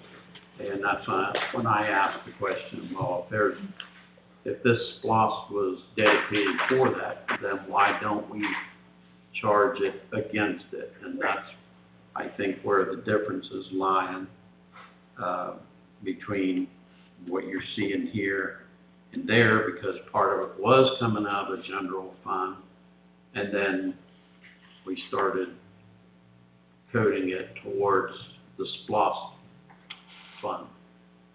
I think part of that, honestly, was awareness, oh, we got $45,000 sitting in the SPOS account that needs to be used.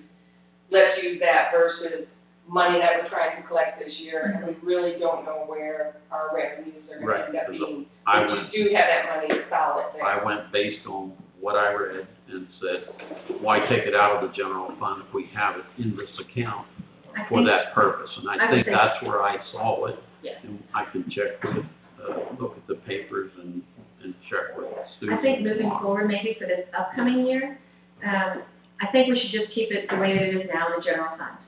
And then I think I would feel more comfortable that let's utilize this lost fund that we have, the 320. And I can go ahead and create a revenue account for that SLOSS 2006, $45,000, and we can create an expenditure under this SLOSS for this new fiscal year for the $45,000. And then we can just, all of it will be better trackable. I'll have the revenue created, the $45,000 revenue that we've got sitting in the account, and then I can create the expenditure in the SLOSS fund.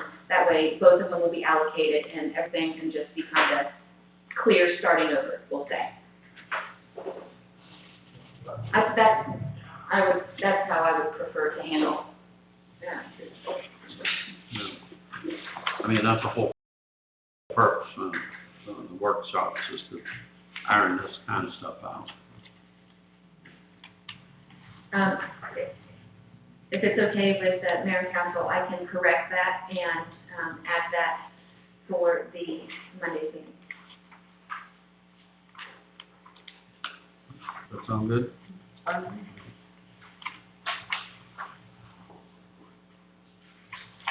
So we're still on 7. Thank you, Chris. Once again, I don't think communities. I'm gonna be the dead horse really quick. I know that you're planning to put that into, the budget, to correct that. I know that you're planning to put that into the budget, this SPOS 2006. I still think that, that can be used for infrastructure, and that's fine, but I still think that we need to, look at getting some numbers together for sidewalk and crosswalk repair over and above that, because I do know that we got at least 2 areas of road that's gonna take significant funds to fix. Sure. That's probably gonna eat up that infrastructure, so that being the case, I would like to look at numbers for repairs of crosswalks and sidewalks.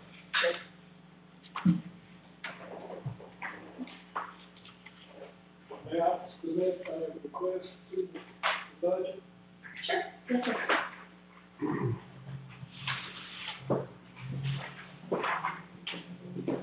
Public Works has been really grateful for the new equipment that we have received so far, like the service truck the council approved last year that replaced an aging service truck that was 20 years old, falling apart.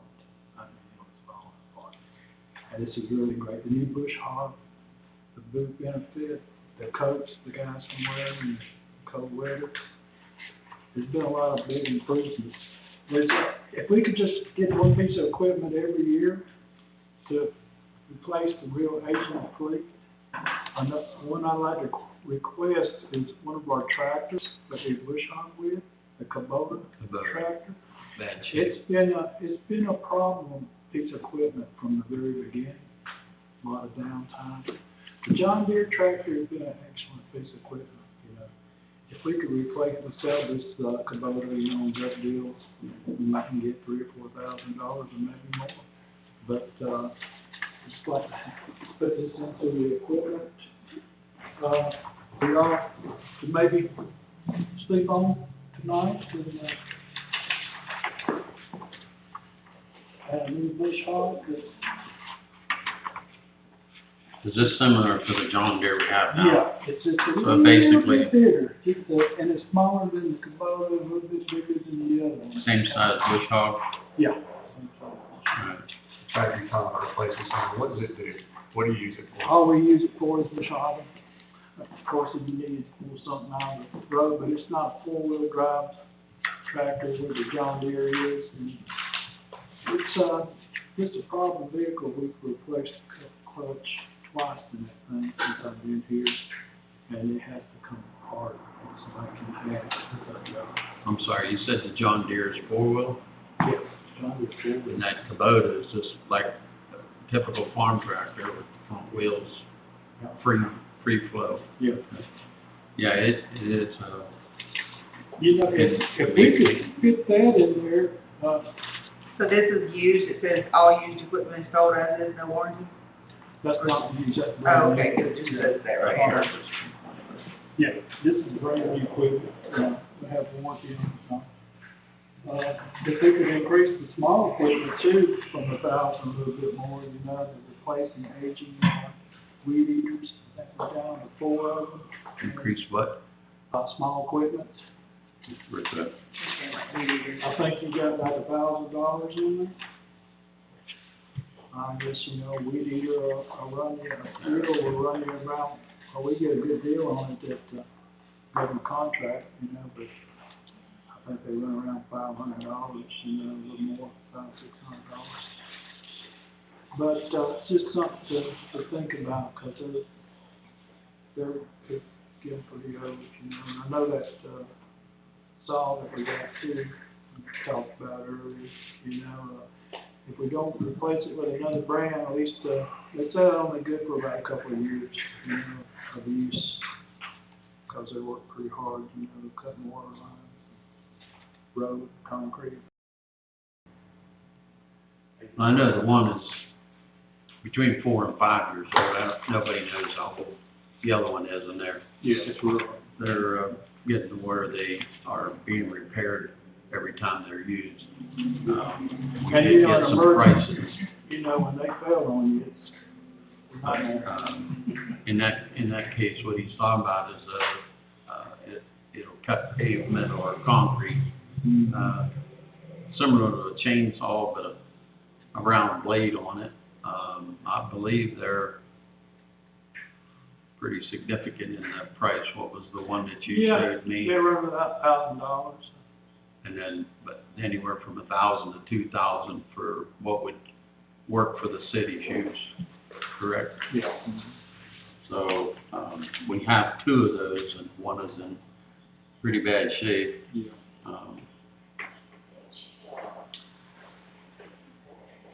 But we've been kind of like, the past 3 years, we've been replacing like, the fleet of trucks with newer trucks and selling the older ones that, are just like the one Andy's driving right now. It's a oil burner smoker, you know, and it, you know, it may last a while, you know. What's the vehicle you're talking about replacing? Just the John, the Kubota tractor is all Oh, I'm okay. replacing right now, you know, but, you know, like the police department's talking about maybe getting rid of one of theirs, we could be glad to have it. You know, we like, the, more visible white vehicles, you know, that you can see on the road better, you know, but we're not real concerned about the color of it, you know. So you'd be talking somewhere around, let's say $1,200 for that pavement cutter. Yeah. And then we're looking at replacing the John Deere. I know we just bought a bush hog out of monies that, Yeah. We took in about $7,000 on gov deals, selling some old surplus. equipment that either didn't run or was beyond repair. And so they utilized, some of that money that didn't have to come out of the general fund, and they bought a, bush hog for behind our, John Deere we already have. So it's been doing a good job. Yeah, it's nice. It's built very good. Lasts us a good while, but I just wanted to put that request in. We appreciate it. I got a couple of questions for you, Sure. before you go. Where do we use these tractors at, when you bush hog? All Is the that right of primarily, way, sewer right of way, and all the road right of way. do we just have 2 that we use? Yeah, just two. But you know, it'd be great to have 3 Is there, sometimes, you know, Are all of our trucks outfitted with tools? Just, We have everything we yeah, need? we've got some, recently got a new toolbox for one of our new trucks and a new service truck, and, yeah, we keep some tools on all of them. Basics, you know. You guys have a trimmer or anything to, help keep sidewalks and the paths over to like the parks cut back? So the grass is not, an edger, I'm sorry. An edger, yeah, we do have an edger over there that we've. Those things are looking pretty rough. Yeah, I'm planning on spraying them sidewalks and killing the overgrowth and see if we can edge them Yeah, back. yeah. Once you get them edged back, it should be easy to maintain. stay on top of it. And then, you know, the repairs, and this goes back to what I was talking about earlier, repairs of like the beds and stuff, the lights and the bricks and so forth. Yeah. Is there money allocated in here for any of that? Well, we've got, somebody looking at that now that I talked with Lynn today, and she's not gonna be back till next week. You know, she looked at, it was on a rainy day, she came out and looked at all bricks. We ain't got an estimate on that yet, but I don't know if that's gonna be in beautification, Probably not, that'll probably go under, street sidewalk. probably. You think that's something we could get maybe for Monday, just we could call and just maybe light a fire and say we need it for budgetary purposes? Yeah, I told her that today. She's gonna have to come back out and get a better look, 'cause we were out there and Who's this? rain pouring down. Lynn? I got the card with me. She was Fern Gully Landscape out of Rappleton. Okay. And you know that, you know, at least for Over Street, I'm not too sure about other areas, but the lights are flopping over, falling over, bricks falling off. Yeah. We got pavers on our business sidewalks down here that Looked at are that, broken too. and cracked. I found some pavers too at the shop that looked like were used at the veterans wall. Is there any of this we can do in-house, or is there tools we can buy and maybe save some money and do some of this in-house versus If you got contracting all someone of with those? skill that can, let them do it, you know, need a good brick mason if you want it to look good. You know. If you have somebody amateur, it'll look like an amateur. This outfit that, April recommended is pretty top notch. But we need to see what her estimate's gonna be. If you want it to look good. I know a lot of it's gonna have to be redone, but just to get us by until, you know, maybe we can get grant money or something. Looks pretty rough. Yeah, I agree. It looks like they did a poor job at the beginning with the mortar mix on it. This April, this is John Deere, the request was John Deere, that would go underneath machinery and equipment, I'm assuming? For, I think budgetary purposes, yes, but I would, no, actually, yes. But I would break that up between, interest and principal like I have the other accounts, like the Bobcat and the, what's the other one? This would have to be depreciated, correct? Thank you. Yeah. Because of the size of the purchase, you'd have to, what do they call it, capital? Under capital, yes, sir. So it would have to be depreciated for so many years, It would. even if the city paid cash for it, or they wouldn't pay cash? Well, we could do it under the lease program through the John Deere lease, like we have the backhoe and the, what is it? Back on Bobcat. Bobcat. Bobcat got paid off, if I'm not mistaken, or was supposed to be like No, a month. they're both, the loan is still through, this next year, 2021. Okay, I was thinking that one of them was gonna come off. Then both of them would be paid off. 20. Yeah, so next year, 2021. But, I'm assuming that we would run it the same way. Okay. Yes, we would purchase it, but we would just make monthly payments on the purchase, just like we do, through the John Deere credit for the Bobcat in the back. But overall, the requested increase is $27,000. Wherever we put it, that's what we're asking. All right. Yeah, that was under capital. Well, we're working on that here, you know, it's just people, they're busy and, don't seem to have anybody that can really lay brick, you know, it's kind of a specialty trade.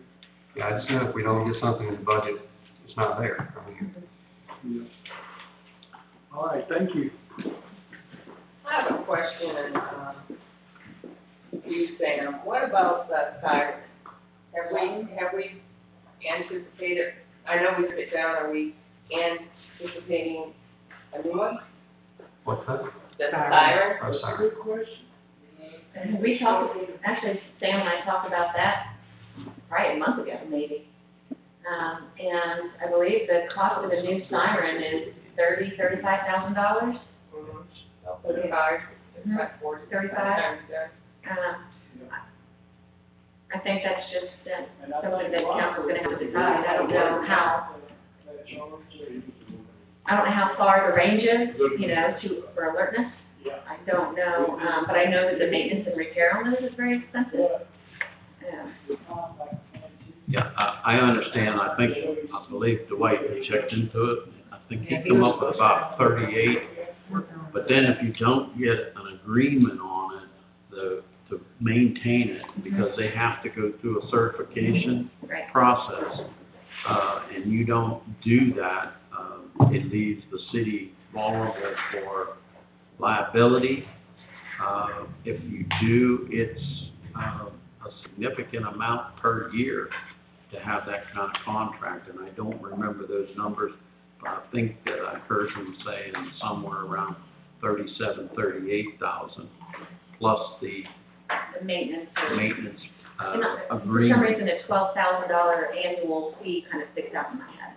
And you might be correct, I know it was, because I said, well, yeah, because I said it's about a third of what the price of the I siren did not is allocate to begin anything with. in the budget for the sirens, but that's just something that, you know, would have to be decided on.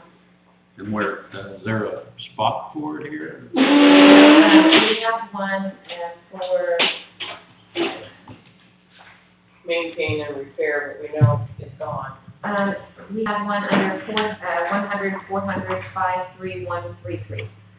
So that would be the electricity siren, that would just be the, actually, yeah, that would just be the, What numbers are in there? no, that's just for the electricity of the siren, I'm sorry, I apologize. All you have in here is maintain and repair siren. Right, so well, we could repair it, but it's, I think even the expense of repairing it is It's not. like $15,000 or $20,000 just to repair it. So to repair it versus purchasing one, So it'll be on this side over here. Third. you just almost go out and buy one. But at the same time, that's what I think we're kind of discussing, is that, you know, to purchase a new one, $35,000-$40,000, and then a $12,000 or so annual maintenance fee, plus, you know, the other costs associated with it, electricity and so on. Well, I just know last year that was a big, that's why I'm bringing it up, was a big point of contention with the citizens. It came up over and over again about that siren. So I'm just trying to cover a base via what was said last year, just put it out there, even if we get information from several entities to really look at true numbers, because I have a feeling if we get a bad weather and something comes through here, even though we got these things that go beep, beep, beep, kills your ears, you know, it's one of those things where is it necessary, unnecessary, I can't say, but it was a very big concern of citizens. I think depending on what you want to do, we would need to allocate money either to, in the maintenance and repair of the sirens, or we would need to create a new item and make that an official purchase to buy a new one. So,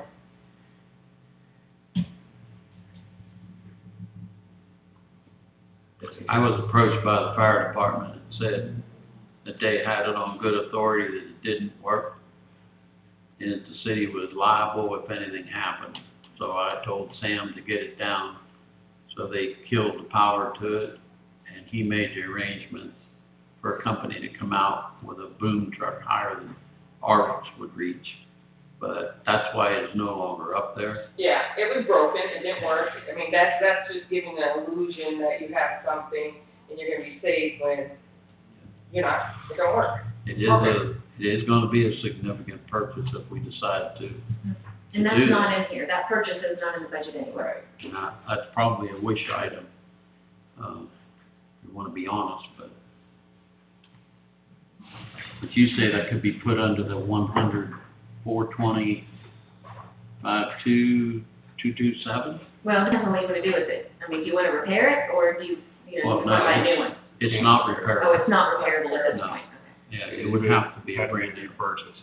Yes, that would have to be a new purchase, so I'd have to create that, that's not in here. Okay. Can you put a line item in, and when everyone has a little opportunity to think about this for a couple of days, and if it's brought up, then maybe we could put a dollar amount to it. Get it in there for Monday. Thank you. Where do we go from here? We are on community center. Yes. All right, community centers.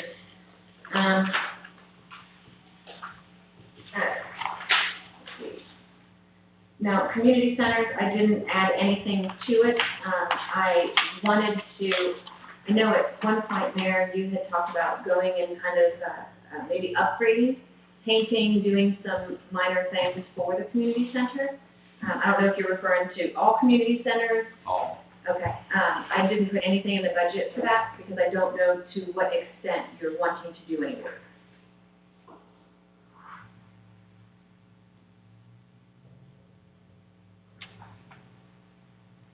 I guess what I need to do is go look at them.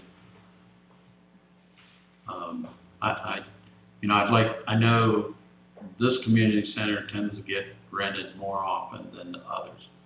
And part of it is because of size, but, Battery. yeah, but I like them all to be, to where someone would feel good about renting them and not just one lopsided. Otherwise, we have property that we're not using. And any time that you don't keep up with property, then it just eventually gets to the point where, it's beyond repair or costs you so much, it's not cost effective. And some of them I think might just be like cosmetic, but maybe I need to just go and, look at all of them. I know Fair Lane, basically, if they put up some, sheet rock, cover up the insulation, some people say they need air and heat and everything else, but there's small things you can do that helps with the rental and maybe be able to put some of that money towards the actual, let them kind of pay for themselves, not just take the money into the general fund, help them pay for themselves for some of these, and when you do the upkeep and make them a little nicer, you rent them more often, they become more self-sufficient. This one near the top, bad. Where's that? Going across the street near the top. Yeah. On Grand Tower. Yeah. You go in there, you're down. Mayor, who's responsible for that? Do we have anyone on staff that's responsible for upkeep of the buildings and It's general repairs and that sort of thing? It probably boils down to there's a work order placed and we go check it. But I think it needs to be put on a checklist. If we utilize prison help again, it's something that literally dedicate them for a week if that's what it takes to do what needs to be done. But I think depending on what it is that you would like to do for the community center also, would determine whether or not that's something that we would just add to repairs and maintenance, or if I would need to add a building improvement. So if it's just more, cosmetic, I think that we could put it under repairs and maintenance. this needs a roof. This one over here needs a roof, you said? Okay. I wouldn't know. So there's a hammer building, I don't even know if you want to spend any money on it. It needs, it has the blocks on top, holding down the tin that's on it. It's not Hillman. The Gilman Rainwater Park. It's got blocks on it, holding the roof down? Go over there, right now, I was thinking, go over there. All right. Well, that sounds like a road trip tomorrow.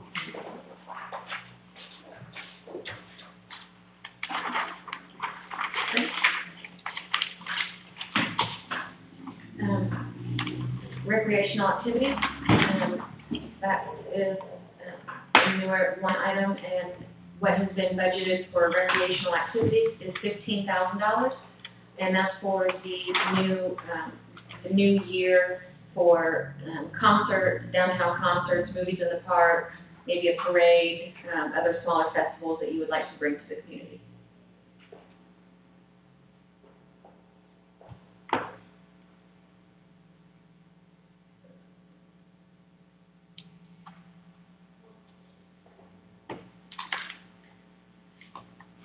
Okay, moving on to the parks, which is now 620. I had, let me see, I had allocated $500 for general repairs and maintenance to any of our parks. You know, the Veterans Memorial, the little park over here, maybe the dog park or so on. General supplies, you know, so overall, I mean, $1,200 for the actual parks, $5,000 for utilities for the year, so $6,200 would be allocated to parks. And the next section is building inspections, and that's Department 720. And 720 is Bureau Veritas. So there aren't any other expenditures other than the $35,000 for professional services for Bureau Veritas. Can I ask why, a different fund number? Because that falls, you know what, I don't know, that's just the way that they've always had it set up. Okay, but it comes out of our general. It does? Yeah. And So- yeah, you're right. Okay. All of it does. So building comes out of general fund, the planning and zoning, the code enforcement, and the library all come out of general fund. Yeah. So what she's saying is that very first number, the 120, Should be 100. and the, should be 100 because all of it comes out of the general fund. The 140 for the library, that should also be 100 because it also comes out of the general fund. Okay. I think what happened, just based on me trying to figure out where all of this occurred, is our previous finance software system, they coded differently than the way that Harris does. So QS1 coded with 4 different numbers versus 3 different numbers. Okay. And if you look at the chart of accounts from the DCA, 140 is actually the library's department number. So they used that as a fund number when they transferred everything over to Harris. That's the only way that I can figure that out. So, yeah, with your permission, I would like to clean that up and add everything to 100 versus having it 120, 140, and 620 and so on. It would be 100, 120, 52, 120, for instance. Is that what you're saying? It should be, yeah. And then the same thing for It's library. like with the library, 100, yeah. 140.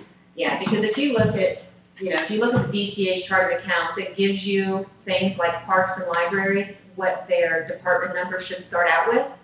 And in this circumstance, which is why you see parks 617 no longer used, because in the DCA's book, it's actually supposed to be 620 for parks. So that's why I changed that account number. So I changed it to 620, but it's still 100 being in the general fund. Building inspection account number based on the DCA is 720. It just should be Fund 100. Yeah, it should be. She's right. So that was a conversion issue. It was probably just a conversion issue a few years ago, and that I will be absolutely more than happy to correct it. And back on that building inspection, you said Bureau Veritas, That's only Bureau Veritas, because they handle all of our inspections. and they do charge us $50 an hour. That was a question earlier. So that For is the code enforcement? for the code enforcement, yeah. Okay. You know what, now that, I'm gonna check into that. Before I give you that as my kind of final number for Monday, I'm gonna check into the building inspections, and I wanna try to figure out, because it looks like this current year, we've spent $23,858. Oh, no, for the, code enforcement, where they go out and they talk to the people or red Yeah. tag them, that is $50 an hour. Right. But the others is a percentage of whatever our fee is. Correct. And we have been told both by Jerry Weiss and Howell with Bureau Veritas that our fees are way below the normal. So they've recommended that we increase our fees, which of course means that we not only get more, but so would Veritas. But a lot of them are out of line, so. Right. I can't really put a dollar amount on because different permits are different fees. Right, which is why I based it based off of what we have spent so far this year, which is right at 24,000, and we have 3 months left to go in the fiscal year, now that they're back here. So the last couple of months have been down just because of COVID, but now that they're back and they're here every day, coming in every day, with, the inspections and so on, we've got 3 months to, make up $10,000, just kind of hope that it does. The planning and zoning, which is $740. I've allocated $18,000 for professional services, and that is for Jerry White. And then the following department is code enforcement, $745, and I have allocated $10,000 for professional services, and that's also to Bureau Veritas. I'm hoping that this year, like Chief and Tracy and I have discussed, that we're hoping that we make up that expense more now with having more municipal court fines for code enforcement to help offset that cost. The library, I left a lot of this blank. As you can see, I have added $11,000 for our portion of the grant that they have received. That I presume that that's what is correct, is the $11,000 there that the city said they would give them, on top of the $45,900 that the city gives them also. I believe that our portion is 11. Okay. We'll have to double check on that, just to make sure of this number. Hey, so what is the 45.9? Where you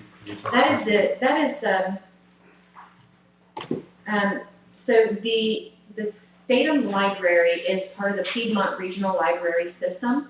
And because one of their libraries are in our city, has called being the Statham Library, each library asks for whatever municipality that they are located in, if they can help pay for some of their expenses for the year. So each year they ask the city of Statham to help fund the library. Now, the library receives state, and I'm assuming federal funds as well, but each year the city has allocated $45,900 to help offset the expenses for the library. This year, they have asked for a portion of the grant that they received to renovate the front half of where the police department used to be in that building. That's what they're also, they're moving into that part, which is why the police department had to move anyway. So they're asking for the city to help pay for the grant, for the difference of the grant matching. And then also, historically, the city has paid for all of the library utilities and then their general supplies. And then the city has also provided them, opportunities to utilize the community center for, at no cost to them as well. I did not add any of those in the expenses, and I didn't add that, for a couple of different reasons. One, because I wanted to make sure that council was aware of the increase that the city has seen or will be seeing for this new fiscal year. One, because the police department has left that building for them to be able to move into it and renovate it. So now, the city is going to have another $19,200 a year expense for the lease that we have to pay for, and now also the additional $11,000 or $12,000 that they're asking the city to pay for to help match their grant. So I didn't include all of the other usual expenses that the city has paid, their internet, their electricity, we didn't charge them for any of their water, and all of that adds up. So I didn't know if there was. So the intergovernmental line item for 45.9 doesn't include what we traditionally pay? It's not. That is only just funds that we provide them, probably to help offset their salaries. So we allow them to use that building, to lease the building at no cost. And then we pay their electricity, their water, Phones, their phone, internet, their internet, yes, on top of- water, sewage. yes. On top So of the, currently we have paid $35,924 in intergovernmental. yes, and that's because it's paid on a quarterly basis. So, we have not paid the last quarter of the year yet. So, the 45, let me find it. What is that? 899. Yes, so the 45,899, divided by 4, so we've got 23,000, I think, that we have to put on top of that yet. Has anyone spoken to them to tell them that we're potentially cutting utilities and their communications and No. supply and so forth? Maybe we should reach out to them before we cut it. Oh, sure. I mean, I think they would definitely like and should have input on that before we just strike it out completely. Mhm. I mean, that's just my thoughts. We've been paying it for years, and if we don't let them have their input, or we're cutting their communications and their utilities and so forth, we could have a mess on our hands. So Sure, absolutely. I think they need to be aware of that and brought in.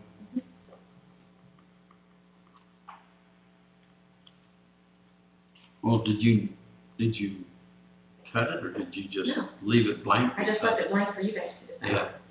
Yeah, I think She we need to- didn't actually cut it, but. I just want to be aware that now we've added a $34,000 to our budget, that just to be mindful of, we're still Well, I mean, paying all of those other expenses. And I agree, but we Yes. as a government get state and federal funds in other areas, and nobody has a problem with that. I think that, we should at least bring the library in and have their say, just like we do department heads. Mhm. But it definitely is gonna be higher utilities for the simple fact that they're gonna double their size. So, And that might be a point where you can maybe, because it's gonna be higher, you can offset maybe them taking up at least half.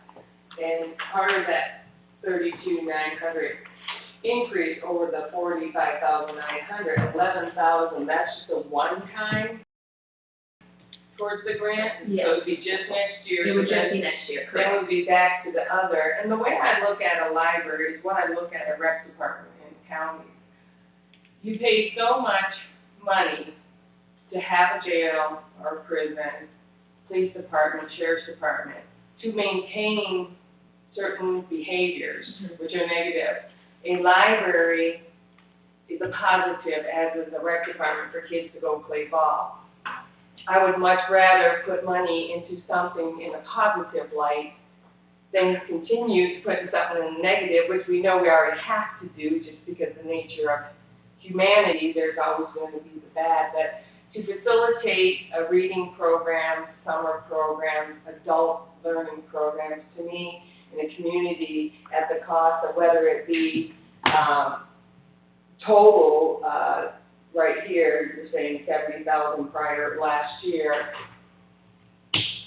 What are you willing to give up to your community? This is really the one thing that this community, this city has for its citizens, besides our couple little parks we have. One entity where kids can go in the summer to read books, adults who don't know how to read have an opportunity to go and read, and just the other facilities that they bring into the community in a positive light. For a citizen, I would much rather pay for a library and rec department than, chief, than a jail or a prison or, those kind of things. I know that's gonna come along with it, but, to me, a library is a positive purchase. Yeah, and to add to that, as far as utilities go, intercommunications, that been to the library the past couple of months, and us piggybacking off their Wi-Fi, and then we went to middle stream. So, the city does get a lot of benefit from that, and it's a positive point in the community. In one area, we're talking about movies on the lawn and concerts, which are great, but for me not to say cutting the library out, but that's, again, just my opinion. So I would definitely like to invite them in and at least have discussion with them.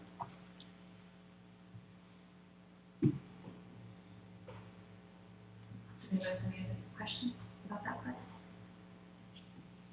Okay, well, moving on. Water and sewer. Finally, Jordan. Okay, so for the sewer, we've got a lot going on on the water and sewer side. The first thing that you're gonna notice under sewer, that's department number 431, there are two things. One, there is an infrastructure, ARC project for $968,000, and then there's an IGA for $156,000. So first, the IGA, the intergovernmental, for $156,000 is with Barrow County, and that is for them to run our sewer, right? Correct. Okay. And that's just something that's gonna be, continual, right?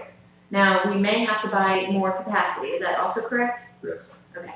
Well, that's the sewer treatment processing plant, that's what that's for, 156,000. Yes, well, that's an estimate number, I mean, it could be a little less than that, could be a few dollars greater, that's just, it's all based off of per thousand usage of flow into the plant, so.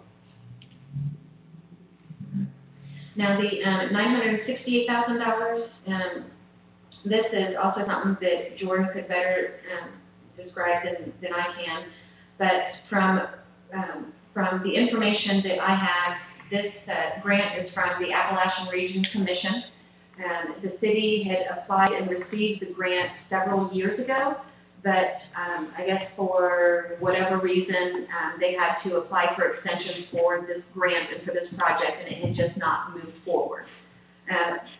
In this grant, the total project, it's a sewer project, is $968,000 with the Appalachian Region Commission providing the city with a $300,000 grant. The city putting up $310,000 for the sewer project, and then the Walton Group, who is the developer adjacent to this piece of property or where the sewer line is, putting up $358,000 for a total of $968,000 for this sewer project. If Jordan wouldn't mind explaining further what the project consists of, so you can let council know, please. Really quick, numbers again, 358,000 from Walton, what was the city's portion? 310, And the grant would cover the remaining of the 968,000? correct. Now, you'll see in the revenue side, I have allocated that $968,000 total. So it is offsetting each other. The money for the city's portion has been already set aside, and that is restricted cash. So the city currently has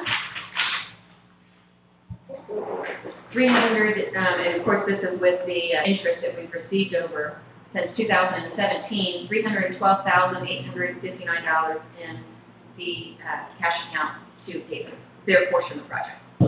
How much do we have currently in the bank again? $312,859 and 84 cents. That's what the city has put in, Yes. and do you have that's in a separate bank account? Yes. Now, have we received any, We have where not, does the money come from Walton and the grant? Have we received any funding? not to my knowledge, we have not received any grant funding yet. Now, I believe that Walton has paid for invoices from engineering and design services from EMI. But That's my understanding that the Walton Group is supposed to reimburse the city for the engineering process. So the engineering that's been done, has it been paid out so far? Has Yes. Walton Group paid? Yes, they paid up to a certain point, I don't know when the last check has come in. And up to recently, there hasn't been any new bills to that, it's been current, so. Now, they bought this property in 2011, I think, or somewhere there about 2012. Sometime, yeah. and they haven't built out anything as far as I'm understanding, they haven't really moved forward. I don't want to happen is, Well, right now, they, until this part of the infrastructure is installed, nothing can be on sewer in that location. sure, So, but, I mean, have they built out anywhere around here? I know they got property in Barrow County and other areas in Georgia. My concern is this, we invest $310,000, which I know is kind of been earmarked for this. What if this falls through? What do we do then? We're left holding the bag for another $358,000, or? I'm pretty sure there's an agreement where they're responsible for paying their portion of it. I mean, so if this falls through, It's my understanding that the city, Walton, and with the ARC grant, we're all vying to do this project. As it's this time. I don't know if that can be undone or not, or how money will go back and we lose the grant, I don't know, because that's what the grant would get to us for, So no funds have furnished. as far as I know. We got our $300,000 that we're responsible for, the grant money has been approved for us to receive, and whatever Walton, we're in a contract or agreement with Walton. So when the bills start coming in, I don't know who, if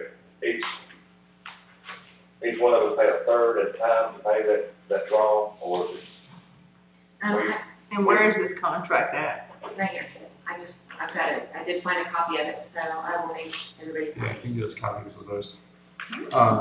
So why would we put it down as full revenue in our budget? Because we wouldn't be accepting the other 600 and something, the revenue on our part would be 300 and something. Because who would facilitate the payment? Here's my concern, it might state it right in there. Who's the person who's gonna collect all the money and pay for everything? And what are we paying for? So in our revenue base, we just put 900 and some odd thousand, and we're putting in expenditure 900,000. So are we collecting all funds and paying for this? So this That's the was- way that I set it up, because that's what I'm assuming at this point with the agreement that I've got. Yeah. Now, I mean, obviously that can change and, you know, to take out a revenue account, if we're not receiving any funds from Walton, I don't recommend, that's an easy fix, I can remove that line item, I can, you know, inactivate that. But just for accounting purposes at this point, to make sure that everything is allocated and everything's accounted for, I wanted to make sure I created 3 different revenue accounts and the expenditure account that offset each other, so we knew where all the money was going and coming from. Yeah, I get what you're doing, a wash to a wash. Yes. Counting on other people's money to come in, I rather, if a wash is gonna be a wash, our wash with our wash, knowing that we have that money and we know where it's gonna allocate to here. We don't know, we have money from ARC and we don't, from the grant, we don't know Walton. And, so to me, that's 600 some odd thousand that someone has to hold and be accountable for a project, which I don't know. If we're receiving the grant money from the ARC, then it would be our responsibility or our accountability to make sure that all of that money is put in its proper place, because we applied for the grant as the city of Statham. So if and when we receive those grant funds, then it would be our responsibility to make sure it's allocated correctly. So we're a private, public funded project. Is that what it is? Pretty much, I mean, it almost has to be, because you got I have a to private, see the paperwork, so I don't know. you got a private entity, and you got a government entity that's entering into an agreement to get a grant to basically run sewer or lines. Well, I don't know, I believe that the grant is only in the city of Statham's name. So we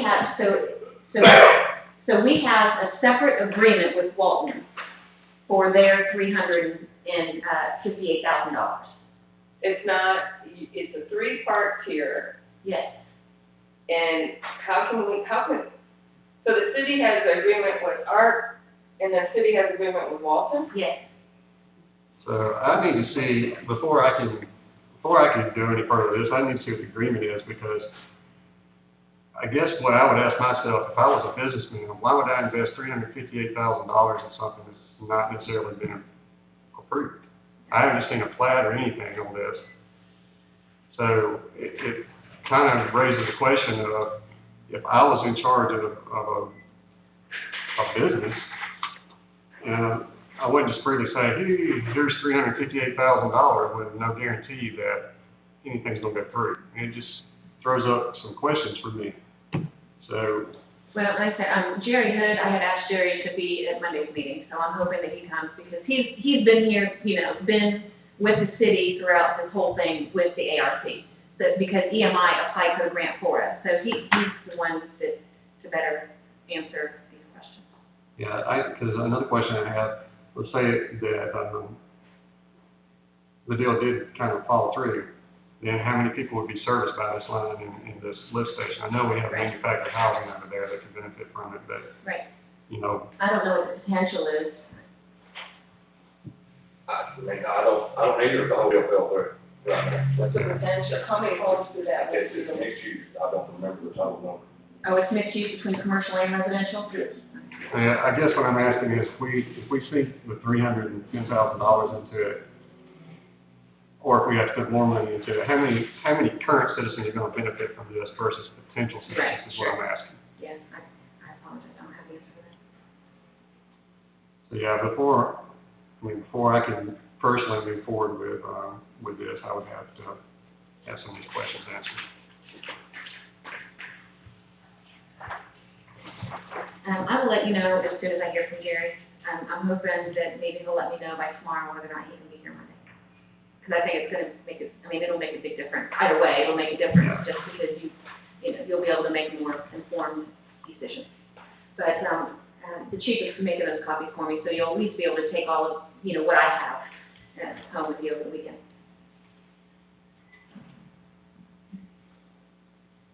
Are you guys ready to move on?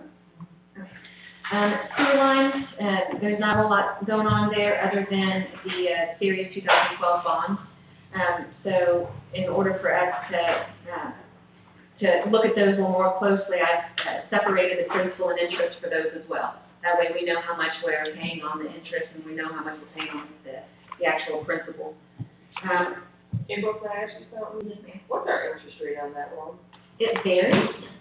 So that is, next year, half of, we got $109,000 in interest, Yes, and ma'am. $215 on principal. That is correct.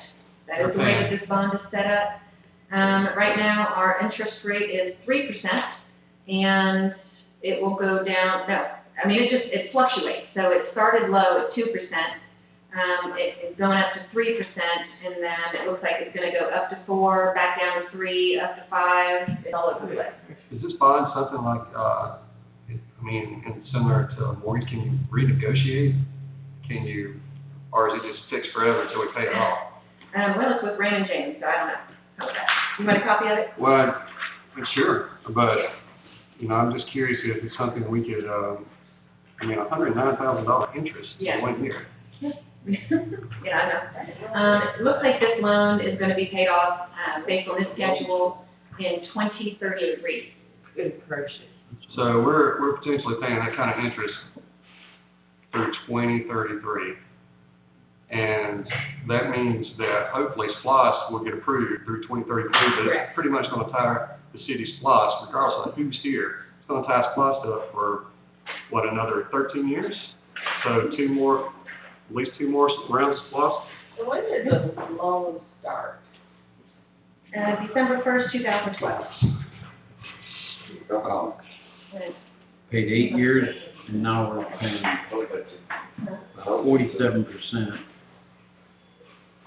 is interest on the payment. Well, no, so it started out, in 2012, 13, and 14, 15, and 16, the interest rate was 2%. It went up to 3% in, looks like 2018. It went back down to 2% in 2019. Yeah, it's all over the place. and then it goes up to 5% in 2028. And is that running on balance? It's running on, yes, I guess, because each month there's, payments are done twice a year. Right. So, the first part of the year, we have, so on December 1st, 2020, we're gonna have a $54,600 payment. Mm-hmm. And then, June 1st of 2021, we're gonna have a $54,000 payment plus $215,000 payment. So we pay twice a year. The first time is interest only at $54,000. The second payment in June is principal plus another $54,000 in interest payment. So that's why we're never paying it off. That's a lot. So, if, given the downturn that we're gonna have in our SPOS funds, obviously from this COVID-19 outbreak, I mean, it's safe to assume that we're gonna end up having to pay some of this, most likely out of the utility or general fund or something, because, Eventually, the price, I'll have to come out of the utility fund because general fund well, isn't yeah, gonna cover the it. utility fund, so the, $109,200 in interest alone. So from what I'm seeing on this amortization schedule is, this loan was for $4.265 million, and at the end, we will be paying $6,055,670. I would love to see if we can get something done. I don't know if it's possible, but that seems like a ridiculous amount of interest. Yeah, it's a, So you're paying on principal once a year, Thanks. and you're paying interest twice a year. correct. And what did this $4.4,265,000 bond get us? No idea. All I know is it was part of the sewer, do you remember, Ms. Hattie? It was part of it was a water and sewer project, or maybe just sewer. Sewer lines and water lines, and it was very, yes, I know that. That's more than That's an incredible amount of interest. I'm sorry? I just think that's an incredible amount of interest. It is. We can do anything to get that interest knocked off. You gotta remember when it was took out, the interest was different things than what it is right now, so. Yeah, if we ever get the books straightened out and everything, get some agreement, and it will be a deal. And the problem is that we can't use grant money to pay for a bond. That's all I need to be. And I'm not sure that we would, We were on the be able to get any grants right now, so, yeah. But you're right, I mean, it's definitely, could be a potential concern. So those are the two big things in sewer lines. Or actually the one big thing. And under the water, which is 443, a lot of this is dependent, you'll see some blocks that are highlighted in yellow. And anything that's highlighted in yellow is going, those numbers could change based on what it is that council approves in the budget. If the water plant gets up and running, and basically, that Jordan has given the okay to get the water plant back up and running to its full capacity, then he is going to need a full-time Class 1 water operator to be able to run that plant. Which, if you look in the budget, it's just why the salary is increasing. And I have on the side 2 full-time employees, including 1 new hire if the plant is up and running, which also increases the group health insurance, the FICA, the workers' comp, the deferred comp, all that. Also, if you look on the budget in the yellow boxes, chemicals would also be increased because the plant is up and running. Utilities would increase because the plant is up and running. But the water purchase, which is account number 520-443-53151, would actually decrease because we wouldn't need to purchase as much water from Winder because we would be running our own plant. So I think that that would just be, that's just gonna be a decision by council, whether or not we want to, get the plant up and running. And which, from my understanding from Jordan, it's not that it would cost a whole lot for us to get the plant up and running. We just have to make that decision, and he's gotta do some testing and get the testing approved and everything's good to go. But, we've just got to basically make that decision. If you wanna get the plant up and running to its full capacity, then, he needs another full-time employee to help run that plant. Jordan, the G loan that we got for the water treatment plant, $258,000. Yes. Was that not supposed to have gotten the water treatment plant up and running? No, it is paid for upgrades. Upgrade, Yes. but not running on its own. No, we shut down last year due to complications with the reservoir and the water quality issues that we were having. Okay, what is it gonna take to fix that, to get up and running? I mean, do you foresee? What is the projection of it? Well, we've got some more chemicals to treat the lake with this year, and fingers crossed, it's gonna help us a whole great deal. We'll see what happens in the summer months, if it gets real dry and stagnant like it did last year, and we have algae issues. That's my opinion, or, yeah, I'm gonna shut it back down. Okay.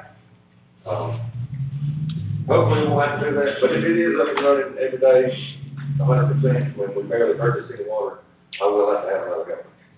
There's no way to make sure it's replacement one time.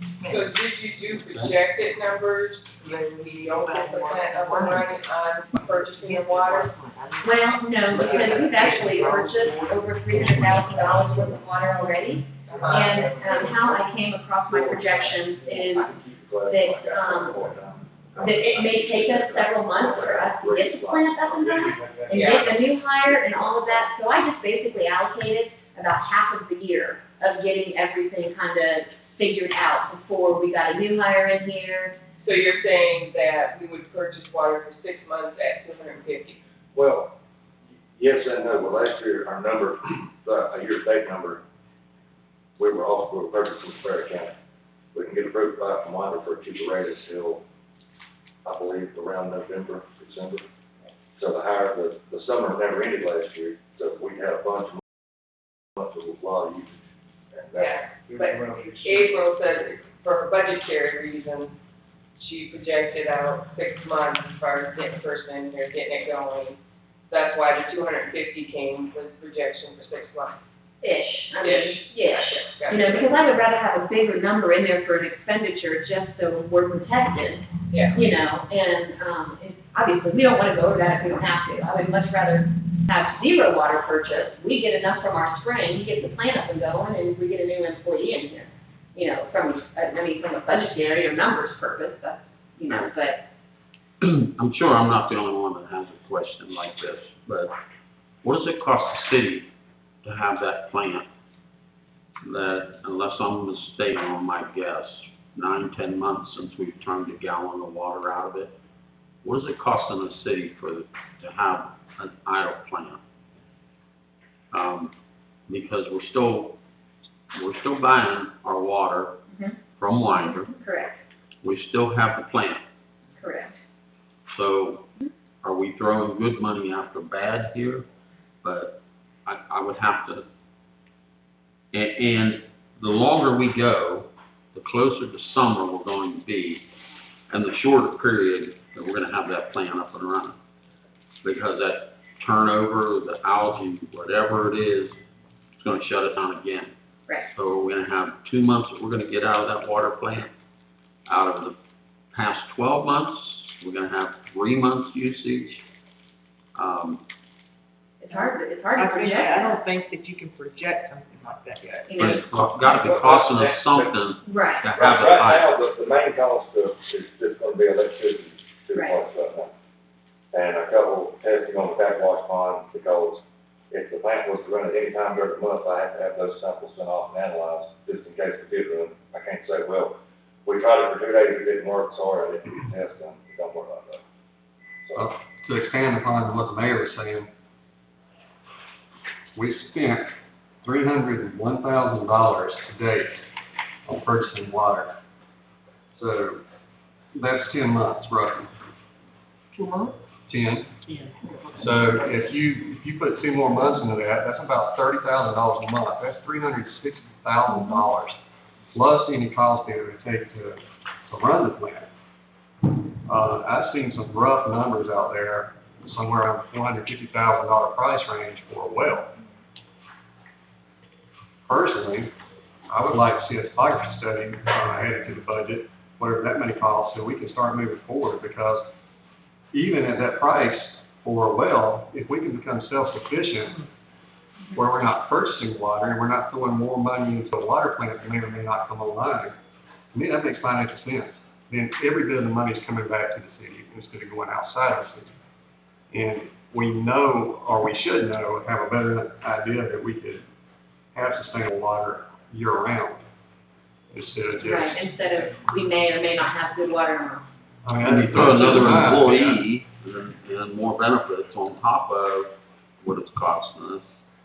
You know, And it's insult to injury as a city. Well, if you just take last year and this year, how much you purchased water, and this is simple math. You just bought yourself a well, and now you're already Oh, yeah, being able, absolutely. now you're already being able to bill your citizens and get your money, start getting your money back. You're gonna have to put the money up front Right. to get it, but you're already putting money up front every month paying for water. The only thing I wanna ask you about that, that's a good point, but you want us to put that up and discuss it now and use our money up front, if you wanna try to push it to next year and get a grant, and do it that way. Well, I would like to at least get the study done, so that next year we'd be ready, we'd have some idea where the well could be drilled. Where you're gonna do it. Right. And have that, have an idea, so that maybe next year when we get money, we just move forward. I Right. mean, if we're purchasing water at this rate, we would have a well completely paid for in 2 years. Absolutely. Yeah. Within a year, Now that, year and a half to get out of there. Assuming Jordan, that- that program was budgeted for, or was approved, correct? To do the topographical and the analysis to see, that was approved, I believe, by the For council. EMI, that wasn't for No. that. No. That wasn't for a No, well. no, that's not for- we talked about it, but it never was voted on, it was just, we talked about things that we could do as far as upgrades and costs. He's talking Okay, about talk the about county EMI approved, Smoke testing. yes, And manual mapping. correct, Okay. 2 No. separate things. What would it cost the city to do that study to see if we can find some I place? think it's 20 or 30,000 to get, it should get us that, and then as far as drilling, each test hole was $10,000 a piece. But the initial start, know the location and find the property that we could obtain or buy, however we were gonna go about that, I think it's about 20. Can you get us a price on that for sure? Is that part of what you gave Yeah. Probably so. in an email? I can't remember if that was in an email or, I know we talked about it, and so I was wondering if we, maybe we need to move ahead on that. We can definitely at least add that to the budget for the topo. So you're looking at 20, 30,000 for the study, basically? Correct. And, I mean, even if we can't afford a well this year, we at least know that we can find out, by the time the study's done, we'll know next year of where we could potentially drill and start preparing for it, because, We need to get like 35,000 in for that study and the testing. I would add that under professional services, because EMI, is the city's engineer, and they would be the ones doing the study for us. Is that who, Well, I don't know. I thought that was another company that was doing It it. is, and what they referred to, there's 2 different people, and they've got one that's better than the other, they recommend him to. Okay, So that's what that base their estimated price on. okay. I would still probably allocate it under professional services. I'll try to get that information, so we have it for Monday and maybe get it out to everybody tomorrow. If I have it, I can drop it off to you when I go over to check, Hillman. Ms. Smith. So, that account number, just, to let you know, is the, 520-443-52120. And that's second to last page, third one down. Correct. And I would just make that from 10 to 40.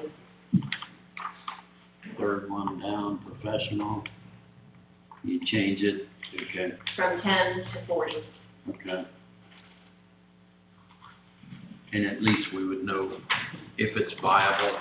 There are two locations we had talked about as good possibilities. One I already talked to the landowner.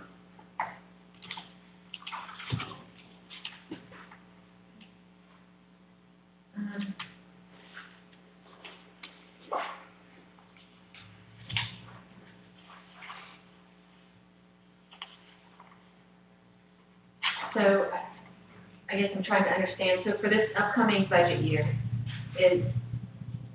are you more comfortable with me raising the water purchase amount and lowering, lowering back down the salary, lowering all of the other, the health insurance? Because you believe that we're going to be running the plant more, or we're gonna be purchasing more water? And when you think about that decision, we need somebody at least with a distribution license here, if not another class 3 license person. Need somebody that would, And we need it with another water license. I mean, if I die tomorrow, what do y'all gonna do? I don't wanna put that on nobody, but it's a situation. If I cannot make it, something happen to me.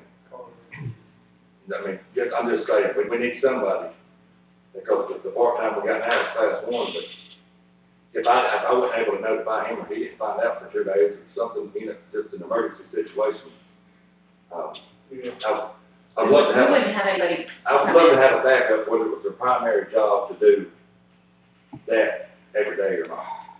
And have the knowledge of what's correct way that things are supposed to be done and safety and.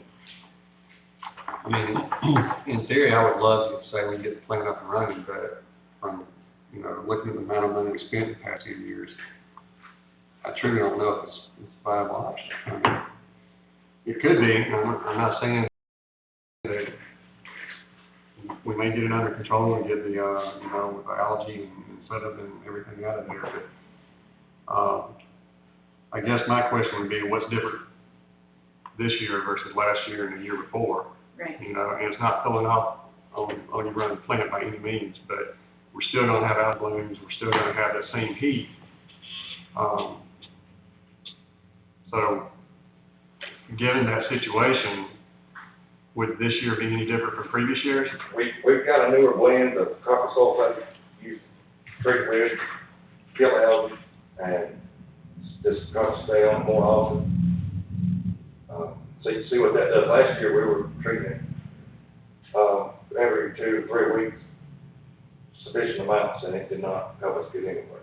Yeah. So, but that was gonna be what we were trying this year.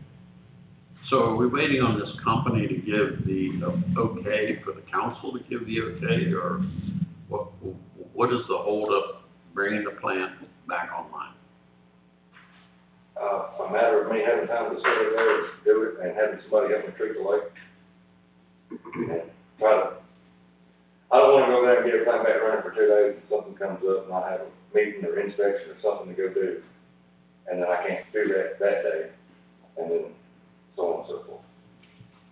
That's the main thing. When it gets up and running, it's up for like a significant rain or something like that, it's better for it to be on every day, because the more it sits, if we run 2 or 3 days and get the kinks worked back out, it sits 2 or 3 days, you waste 2 to 3 hours of your time getting it all back running and getting everything like it should be. There used to be 4 people running that plant at one time, years ago. Mayor, maybe when the other 2 council members are here, we can pick this up Monday before we make a definite decision. Mr. Mayor, I think in the foresight that y'all would maybe consider in the near future on the well, and getting the well put in. And I think eventually it will pay for itself in just a couple of years. And then that revenue money will just continue going into the positive. Okay. Cause I know a well was talked about last November, or December on the council. Then it was tabled, then it was never brought back up again because the new administration had taken over, you know what I'm saying? Yeah. The old administration just kind of let it go to the side, and then it was brought back up. All right. Thank you. Nick? None of the other, larger expenditures for the water account would be water treatment and water distribution. The 30 and 30,000 and 10,000 respectively, and that's for, our water tank, right? The solar B in hot, Jordan, Yes. 10,000 is for tank truck maintenance, solar being hot, that is the water treatment, solar bees are agitators in the lake that we do benefit from. I was told one time, we have 3, and I was told that there was 6 or 7, they would actually do what they were designed to do. The cost is, they're really expensive. the agitators. Yeah. Join the, computers and software lines, that's for your mapping that you were talking about. Oh, yeah, we're still on the same page. Yeah, it should be on the same page, right above where it says solar beat. Okay. That's the Lake Shore agreement, all the Lake Shore, I'm sorry, yeah, no, the Walton, Walton. sorry, the ARC.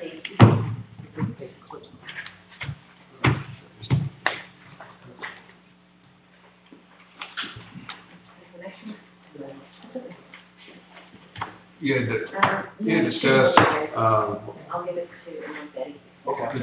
GIS mapping software. Yes. Where you could map your water lines and that sort of thing, is that what that's for? Hey, well, is that where they, is that still a, I'm sorry, Gary, Right above where it says solar beat, there's The money for $8,300? software and for computers. that's still billing, correct? That's still billing, so y'all are. Oh, the utility billing? Yeah. Yeah, like.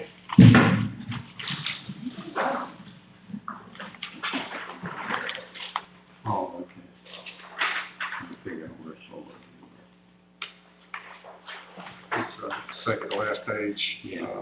8,300. Yes, that is, I think that's going to be for the utility billing side.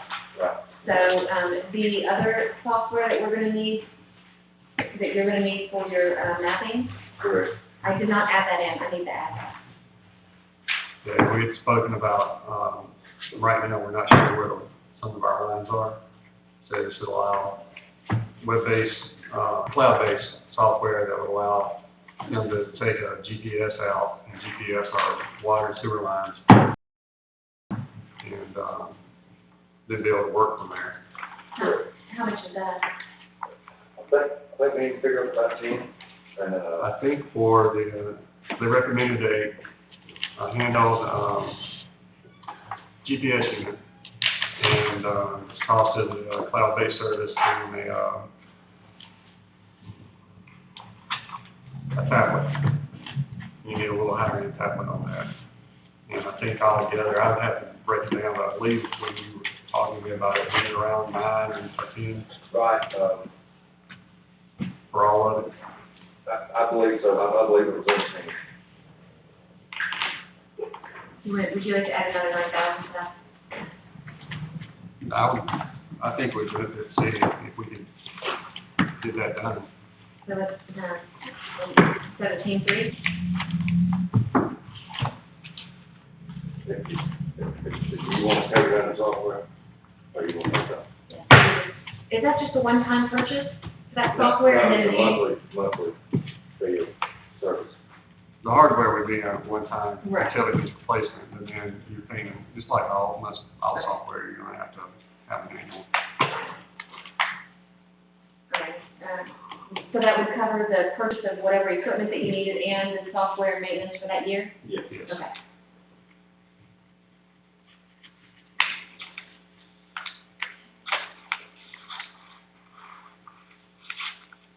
That would kind of work in conjunction with the, manhole mapping that's already been started. The, that council voted on last year, did.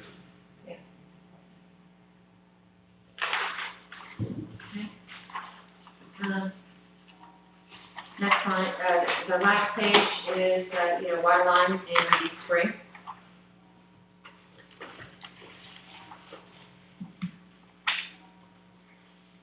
Most of that is, general supplies or just a contingency, just in case we have to, repair any water lines.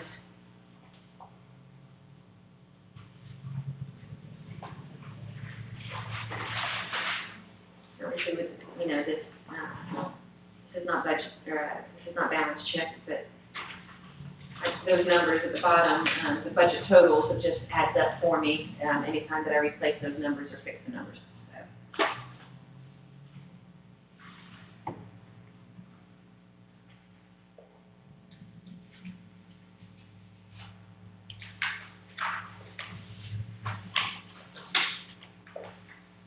Do you have any questions about the spring or water line?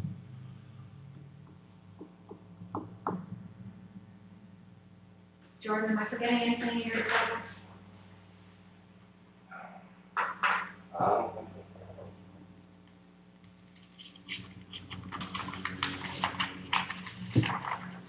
Chief, did I forget anything in your department? No, I think we covered everything. Sam?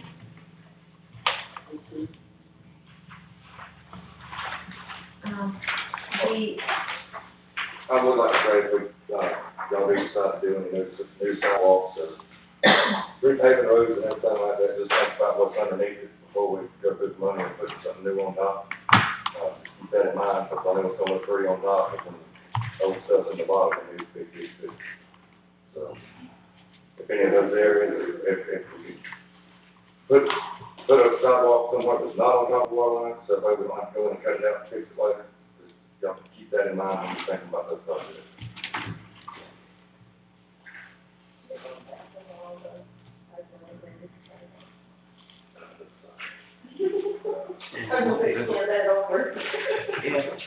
Could you ask me to add the Kubota tractor as, machinery and equipment for public works, $28,000? It would be a John Deere. Yes, or I'm sorry, to replace, it was to replace the Kubota, right? It's basically 27,000, now that's with a bush hog. It's not just a tractor, and we already purchased with, excess government sales. We bought a new hedge hog. Yeah, we did buy a bush hog. A bush hog. Yes. And this would be basically an identical bush hog. And then the tractor would replace the big Kubota, which we've been putting good money after good money trying to keep it running. About every time they take it out, something's broke on it. Is it the total 27,000 for both, right? Yeah, for both of those. And you want that under the machinery and equipment under capital, right? You'd have to, yeah, because we're gonna have to depreciate it, Yeah. right?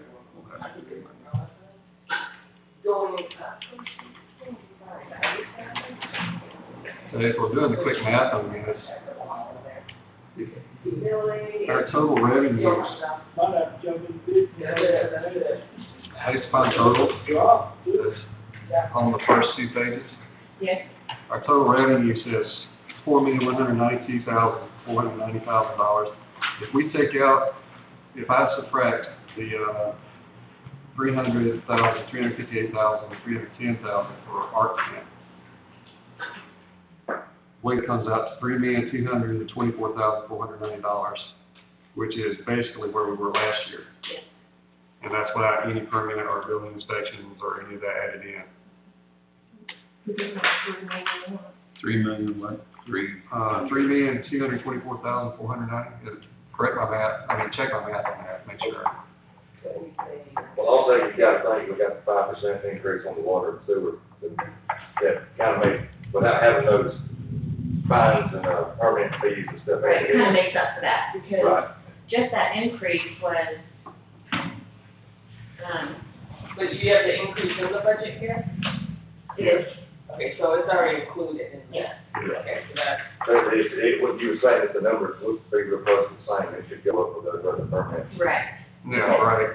By the time we add any permits or right, inspections. planning, zoning, fees and all that, yes. Right. Is that it for now? Yep, for me anyway, good. All right, well, thanks everyone for the time and input. Thank you for coming. Thanks, Al.